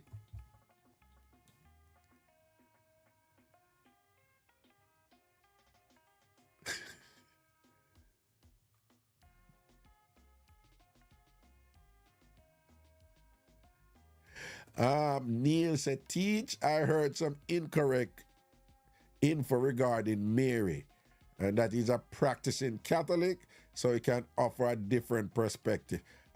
Neil, please, just if you want to email it to me or call in tomorrow and share it because, yeah, me want to hear. I know that me going to challenge about some of them if I think there's room for challenge you. But we know we can probably facilitate a healthy debate there. But let me just state categorically that as a practicing Catholic, and we know the prominence of Mary in Catholicism, that you're very much going to know more about this than me. So, I am willing to humble myself and learn from you, Neil. Okay? I am willing to humble myself and learn from you, as I'm sure is the case with others. All right? So we look forward to that. Whether you want to send it to me email or you want to just give me a call tomorrow and thing or whatever. All right? Because I am woefully, like, totally ignorant about, the doctrine, of Catholicism as it is lived by the members and thing. Me don't know nothing there, so I'm sitting. So ready for learn. Ready for learn. Nakita, what's your post? Me did have to come back. And then you come back. What? It's supposed to make a difference? Eh? In Nakita, like, what? When, because you come back, what is that? Like an event? You came back? Like, we don't care. Tell that to the ANC. We don't care. But you come back with one bag of grey art or whatever. Keep your grey art them to yourself. Nobody never ask you for them, all right? Okay. What? What Java me say, today me I say the next thing we have is a Tam Fam school challenge. Watch ya! Watch ya! What? People that say Java me suicidal. People that say Java me suicidal. What a woman love beating. Yeah, June 29. Ready up. All right? See people buy them tickets already and I forward all these things and things. Big up all who are forward, Yeah. Sophia down in Maryland are forward. Of course, CBS are forward. Mango are forward. Dog Bite are forward. Del Marine are forward. Big up all who are forward and a fly up and thing. Big up all of the New Yorkers, them who done ready. All right? Yeah, Christina see that. Christina said ticket book. Book and seal up. Beer something.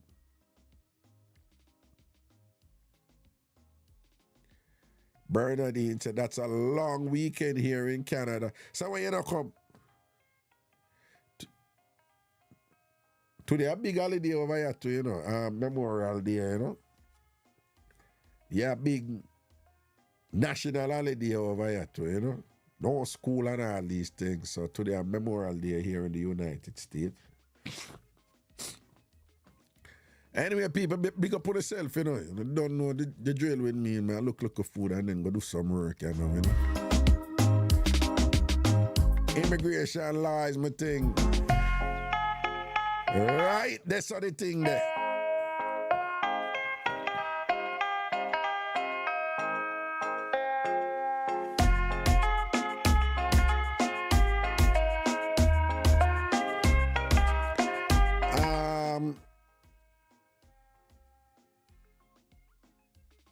But what Nakita say, you're brave, your mouth big. What you know about my mouth, Nakita?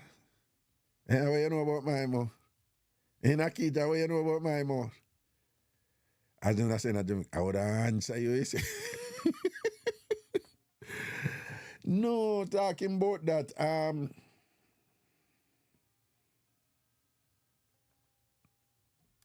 I'm going to say something now relating to immigration law. But I'm going to say it broadly for certain reasons, So within the last 2-3 years, just listen to me careful. So within the last 2-3 years, a lot of people have, came to the United States across the border. And you use a provision, where you applied for asylum. And even though they're planning to change this particular feature, it still exists, and it existed when you were coming over, whereby if you are allowed in the country, you're allowed conditionally while your asylum application is in process, right? But remember, for you to succeed under an asylum application, you would have had to explain to the authorities at the border why you want asylum in the United States. And in explaining that, you would have had to identify some form of persecution that you're fleeing. And from whatever country you're coming from, including those of you who came from Jamaica. Again, let me just be clear about that part. In order to be considered for asylum, and in order to be approved for asylum, well, in order to be considered, you would have had to presented some persecution that you're fleeing from your country. In order to be successful in your asylum application, you have to convince the immigration authorities that you are fleeing persecution from your country of origin. And then there was a provision that allow you to come in the country while your asylum application is unfolding. If after you come in the country, you choose to marry someone, be careful about then considering switching from your asylum application to applying for your green card through marriage. And this is why you have to be careful about that. If you apply for your green card through marriage, at some point, because you weren't paroled in the country, remember, you're only eligible for change of status if you basically came in the country legally in the first place. So there's a whole bunch of change of status provisions that are there, but you're only eligible for them if you came in the country, what they would say legally. So if you're coming on a visitor's visa and you overstay, and then you overstay, you're married, you can be eligible for a change of status, i.e. green card. But if you came through asylum and your asylum application is going on and whatever, you weren't, it's a different thing there. And here's the problem. If you switch from that and go straight for the green card, at a certain point when your interview for come up, they're going to want you to go back to your country to do the interview. Because you never come in legally. And you have a dilemma right there. Because you're going to have to go back now, and without getting through all of the details, change of status goes straight through USCIS. But if you're coming from outside of the country, it has to go through Homeland Security, which is through the U.S. Consulate, the State Department. We don't even know about that part there. But the idea is, when you came in the country, you did not go through the standard vetting process that would render you eligible to come to the United States, which you would have gone through if you did apply for your visa and get it, and then you come. So because you come in another way, or, for other people who come in other ways, they're basically saying, we don't know nothing about you, and there is a process where we want you to go through if we ever consider to accept you. And in order to go through that, you have to go back down to your country and do it that way. Because the people who are eligible for change of status are the ones who already got through the vetting process there, come in legally, and them overstay, but through them go through the vetting process there, they are entitled to the USCIS process only for change of status. If you don't follow the logic. So now, remember now, you would have told them that You flee persecution and that's why you come here. And then now you go switch to an application now where eventually I go require you to go back to the country. And then if you go through that now and them say, no, go back to the country for the interview for come. Now when you do the interview, now them are going to look at them say, oh, but the only reason we're able to marry somebody in the United States is because you go tell them at the United States border say you did a flee persecution from this country, and now you come back to this country where you did a flee persecution now, and you want we to tell you, say, okay, go back up to your wife or your husband or whatever, saying that they know some of the persecution the way you did a flee. You're not getting it. Boom. Not only you stuck back, which by you start, but now them ban you. Ban you for life. Yeah, that is what they do. And I must say, a liar did I tell about the persecution. So if you come through with an asylum application, I not tell them what to do, not grown people. So if you really fall in love and you are married, then fine. But, and you see me, I say this with a smile on my face, I have to be careful, but you know what, understand me. If you not get married towards certain objective that you prefer, just know that that might not be a good idea. Because at some point, you're going to come face to face back with what you did tell them when you did cross the border, which going to work against you, and you're going to be banned for life. So perhaps your best bet then is to go through with the asylum application. When you're done the asylum application, for those of you who don't know the drill, if you were a refugee, you must apply for a change of status. If you go through the asylum application and you weren't a refugee, but you were just an asylee, you can just stay. You don't have to apply for a change of status, you can just stay. But if you're a refugee, you have to apply for change of status. But as an asylee, you can apply for the change of status to after. But even then, if you apply, if you successfully become an asylee, asylum application come in, boom. But remember, you don't tell them, say you have flee persecution, you know, right? And you don't know what I want to tell them at the border, right? Right? So we not flee from Jamaica, right? So even if you get your asylum, and even if you're married after now and you gotta apply for when name there, listen to me. And say you apply for change of status now, you apply for your green card now, because you're married after you get your asylum and you're married. The way it is generally done, you know, certain circumstances you don't do it that way there, but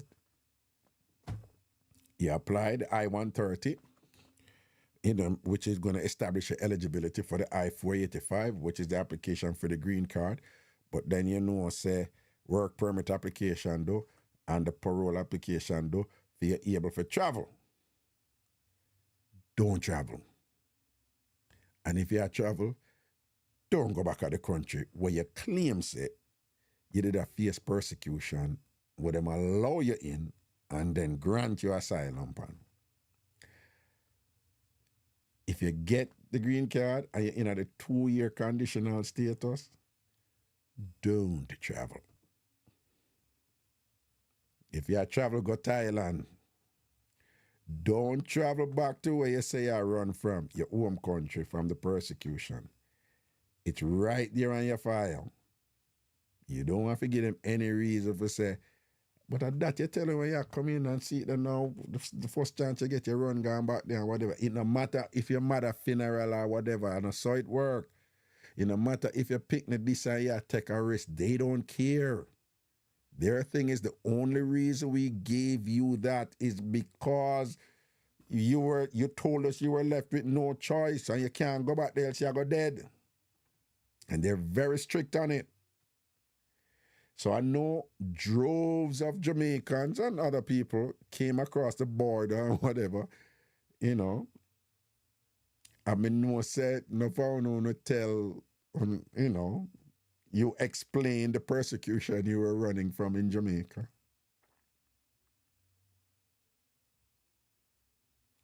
But don't run go married because you want to do the thing quick and forget such and whatever, because at some point you're going to have to go back down to Jamaica because of the way you came in to do the interview. And when you go to the interview, you're going to come face to face with what you tell them when you cross the border. And they must say, but see you the back, you know, not only not do you know, but you run come in for interview for that. But you're not, you're not easy.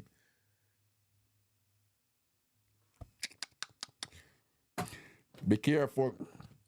And that is why, and the reason why I'm telling you this, I would never take anybody's money if I don't think you have at least a fighting chance. If me thinks that you're not getting it, I'm going to tell you, don't force me to take your money, I'm not taking it. So we had a couple of situations where, understandably, you know, have this opportunity and feel the need for jump on it. Rather me have the money right now, you know, worry yourself, boom, bang, bang, bing, bing, bing, bing, bing, bing, bing, bing, bing. Listen, I'm not taking, no, I'm not taking it. It would be stupid for me to take it, because if me, I help you secure your stay here and help you with so and so, it is in my interest for you go tell somebody, say, nah, you know, it's a raga straight up with so and whatever, and boom, bang, bang, bing, bing, bing, bing. That's the long game. Your word is your bond. That is a long game. And I play the long game. So me not go penny wise and pound foolish. I make greed, whatever. Right? So if you come to me with something and you say, but it's not good because somebody else tell me, say, we are going to do it and whatever, which I'm going to be straight up. Yeah, this happened. Yeah, they might take your money. And don't believe so you have people who won't take your money, knowing full well say you're not going to get you. There are people that don't care. Enough of them out there. So be careful. Because I know a lot of you, and I'm mentioning this because a lot of Jamaicans came over the border. And I get someone get a look at comes like, no, that I'm in, you can't go married and go to so and so. Be careful. All right? And if you come talk to somebody like me and me tell you, say, no, man, not take your money, you know, because boom, bang, bang, bing. Be careful how, you know, you go say, him can't do so and so, come talk to somebody else, because at least go talk to somebody else. Go talk to one or two more. Lawyer, and be careful of people who quick for taking the money for say them can do so and so and so and so. Because remember, you know, immigration law is one of them things the way you have a lot of them lawyers out there, them for them thing is, you know, only in a position of desperation, so they're gonna find the money anyway. So them can just take on the money, you know? And what not go do? Because them know so enough one not go to load up anything anyway. Because of fear of exposure and whatever, you know? So just keep them things there in mind. And still get a second opinion and a third opinion. And be careful that your urgency or your desperation to get certain things in place kind of renders you in a position where you're not receptive to somebody who is being fair to you. And choose somebody else, I tell us, and them can't do it for you and whatever. You have to be careful of that, because people see the position one, you know, and they exploit that all the time. All the time. And me rather do it out than for we used to work for a man, you know. I only know how, what that man the radio station. And him sell him thing. And one time a man they make a big sale, you know. I'm tell you, a big sale on the phone, you know. And when that man come off of the phone, that man, him exact words were, I'll never forget it. This is I don't know who the station in New York where I used to work for, and him sell them sitting there, right? And when he come off of the phone, he make a big sale to a Jamaican, and him claim say him a Jamaican too. And him say, Caribbean people are such suckers. You can sell them anything in a bottle.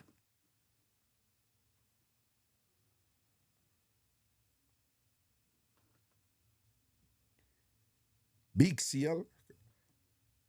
This a man with the parade all the while talk about community and Jamaica and whatever. And him come after him and say, Caribbean people are such suckers. You can sell them anything in a bottle. And at that time when me did over there, him go on with him antics and whatever and thing, and me just ignore him and whatever. And when he met that statement, I call him out. And I say, you know, say, fuck you just chat. You own a Jamaican people and you just attack.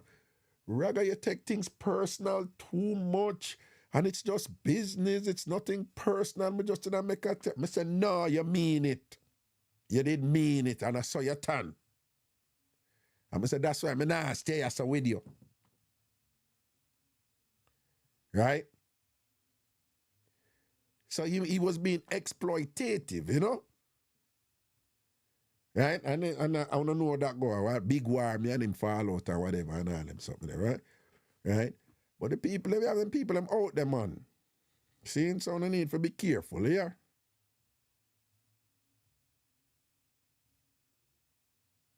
And what are we coming at this for? Survive and do better and all these things and whatever. But you just have some people out there, them not a principle, man. And them heartless certain way. So if we in them position, you have to be careful, yeah? Where people are set to know.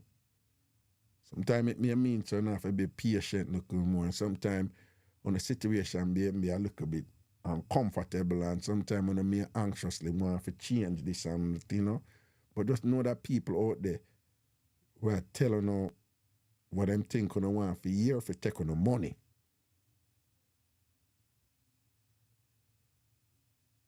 And it no mean say if somebody take your money, it must work out. It not must work out. People get rejected and denied for different things.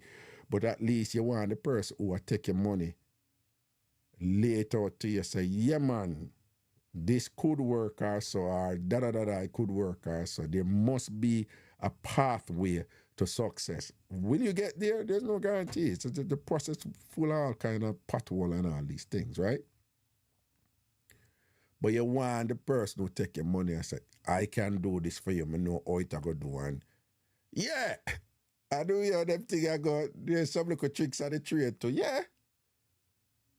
It's a game. And just like with any game, it have rules, you know, and people who are in the space, you know the rules, you know, better than others. Yeah, I know immigration law. I don't know environmental law. That I don't know business law. I don't even know criminal law or whatever.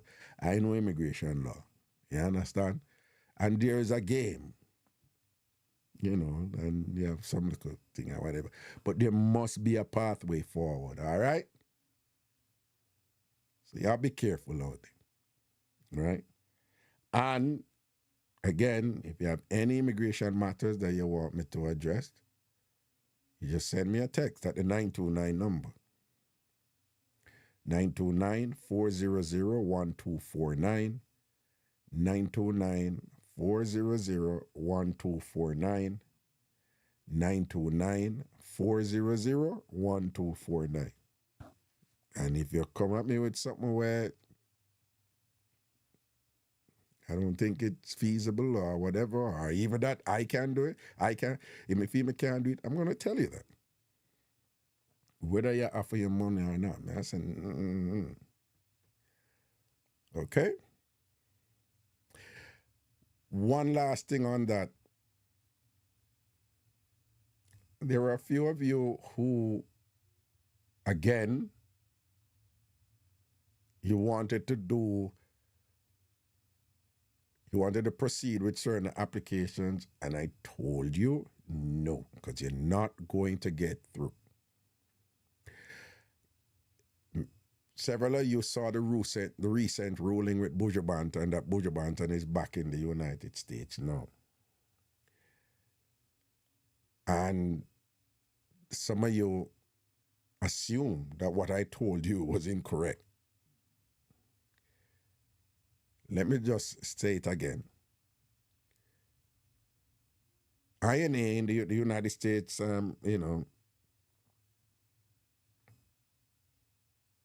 law, there's a logic to it, but just let me tell you. You could kill somebody here, be deported, 10 years later, you can be eligible to reapply to enter the United States. After you kill somebody and you do your sentence or whatever, 10 years after that, you're eligible to apply. It don't mean you're going to get it, but you're eligible to apply. You could be convicted of trafficking in drugs, and United States law is such that you're not eligible to apply. That is the law here. Right now, that is the law. Whether it went change now, whatever, boom. So if you were convicted of trafficking drugs of a certain amount, and you talk to me about so and so, and I'm going to tell you, whether you're in the country or out, I'm going to tell you, like, they're not going to give it to you. It don't make sense. I take your money. I can take your money and send in the application, then I get your money and them tell you no, but me, they don't know, so they won't tell you no. So where am I going to take your money for? Now you maybe say, so why go on now? But would you come back? Listen, there is a provision, and then me have a whole bag of people, but the way would you come back because I'm an informer, I must inform him, people stop. Stop. There's nothing going on now. All right. Buju Banton is a Grammy winner. He's an internationally recognized star. There's a provision in United States immigration law for people of extraordinary talent. Talent that can, if admitted to the country, can result in an economic benefit to the country in terms of employment and whatever. There's a whole game that the law you have to show and whatever this time, but there's a specific provision in the law for people of extraordinary talent. It can't be that you think, oh, I'm really good at this. They don't care what you think you're really good at. It's what the evidence in the public says you're good at.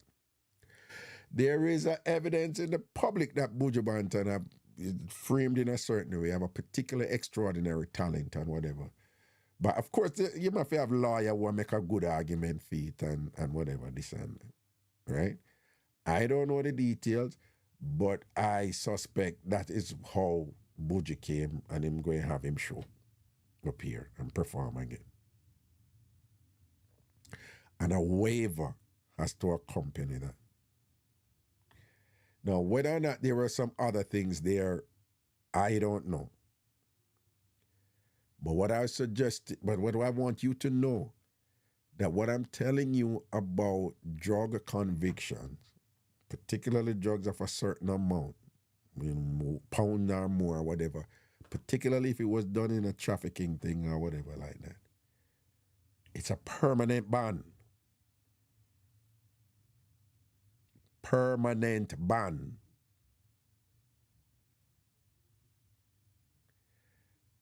Whole heap of people get banned for that. And yeah, people apply and them just send it back and say, no, you're permanently banned. Yeah, them pay people and money, the people and put in the application and think USCIS, is not funded from the congressional budget or whatever. USCIS is funded only with fees from applicants, So you send in your application, they don't mind. Them will take your money. They will take your money and then cause them know people are going to send in anyway.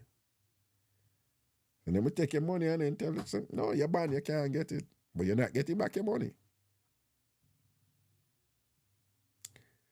Right? I-485, $1,440. I-130, $625 online, $675, paper application and whatever. So, you want to change the status, inside the United States, $130, $2,000, $2,120, they'll take your money. Plus, that is just the fees for the applications. Then you have to pay the lawyer differently. And the average for that application is $3,000. So right there, so on average, that's your $5,000 from people out there who take your money.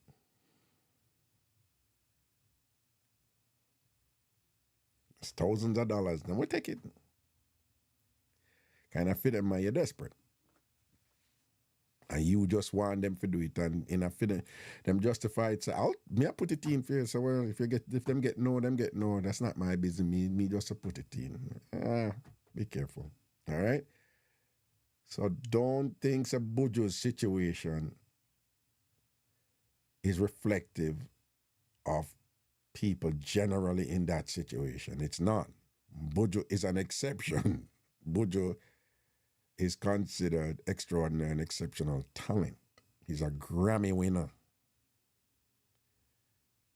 See, I'm going to have show there what? UBS Arena. That is big. Most of who come to me or whatever, I'm telling them, I say, no, I go get it. No, they're on Buju level. I keep it blunt and straight. Do not compare yourself to Buju Banton and think, say, it's just simple that, I'm applying and I'm letting him back in or whatever, like any other regular person. Buju's not a regular person. All right?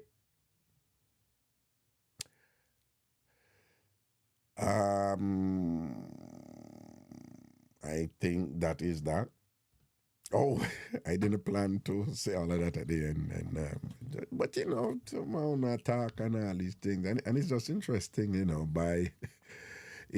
by saying, no, I could take your money, but I know you're not going to get it and whatever and things like that. That somehow, I mean, it's not big, but, people say things and, they don't understand. And it's interesting that somebody will have a problem with that,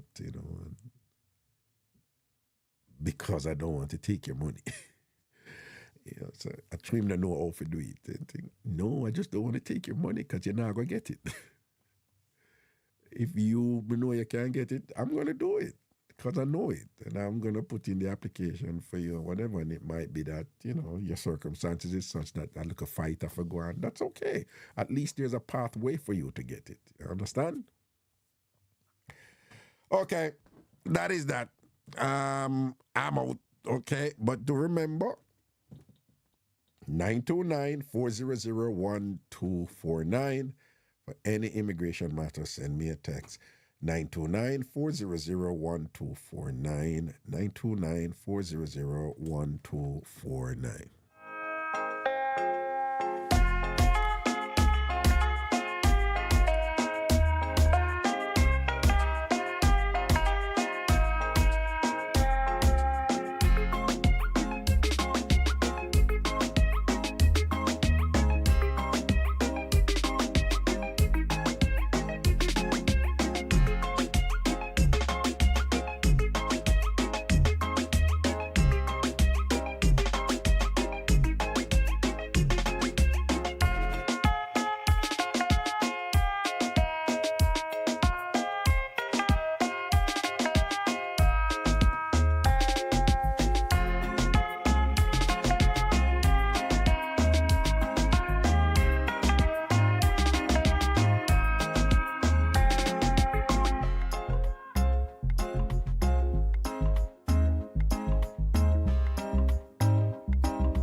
Do remember Dian party this Friday. Dian party this Friday. Atlanta. Lithonia. Dian party this Friday. Up in that scene. Remember no show this Friday.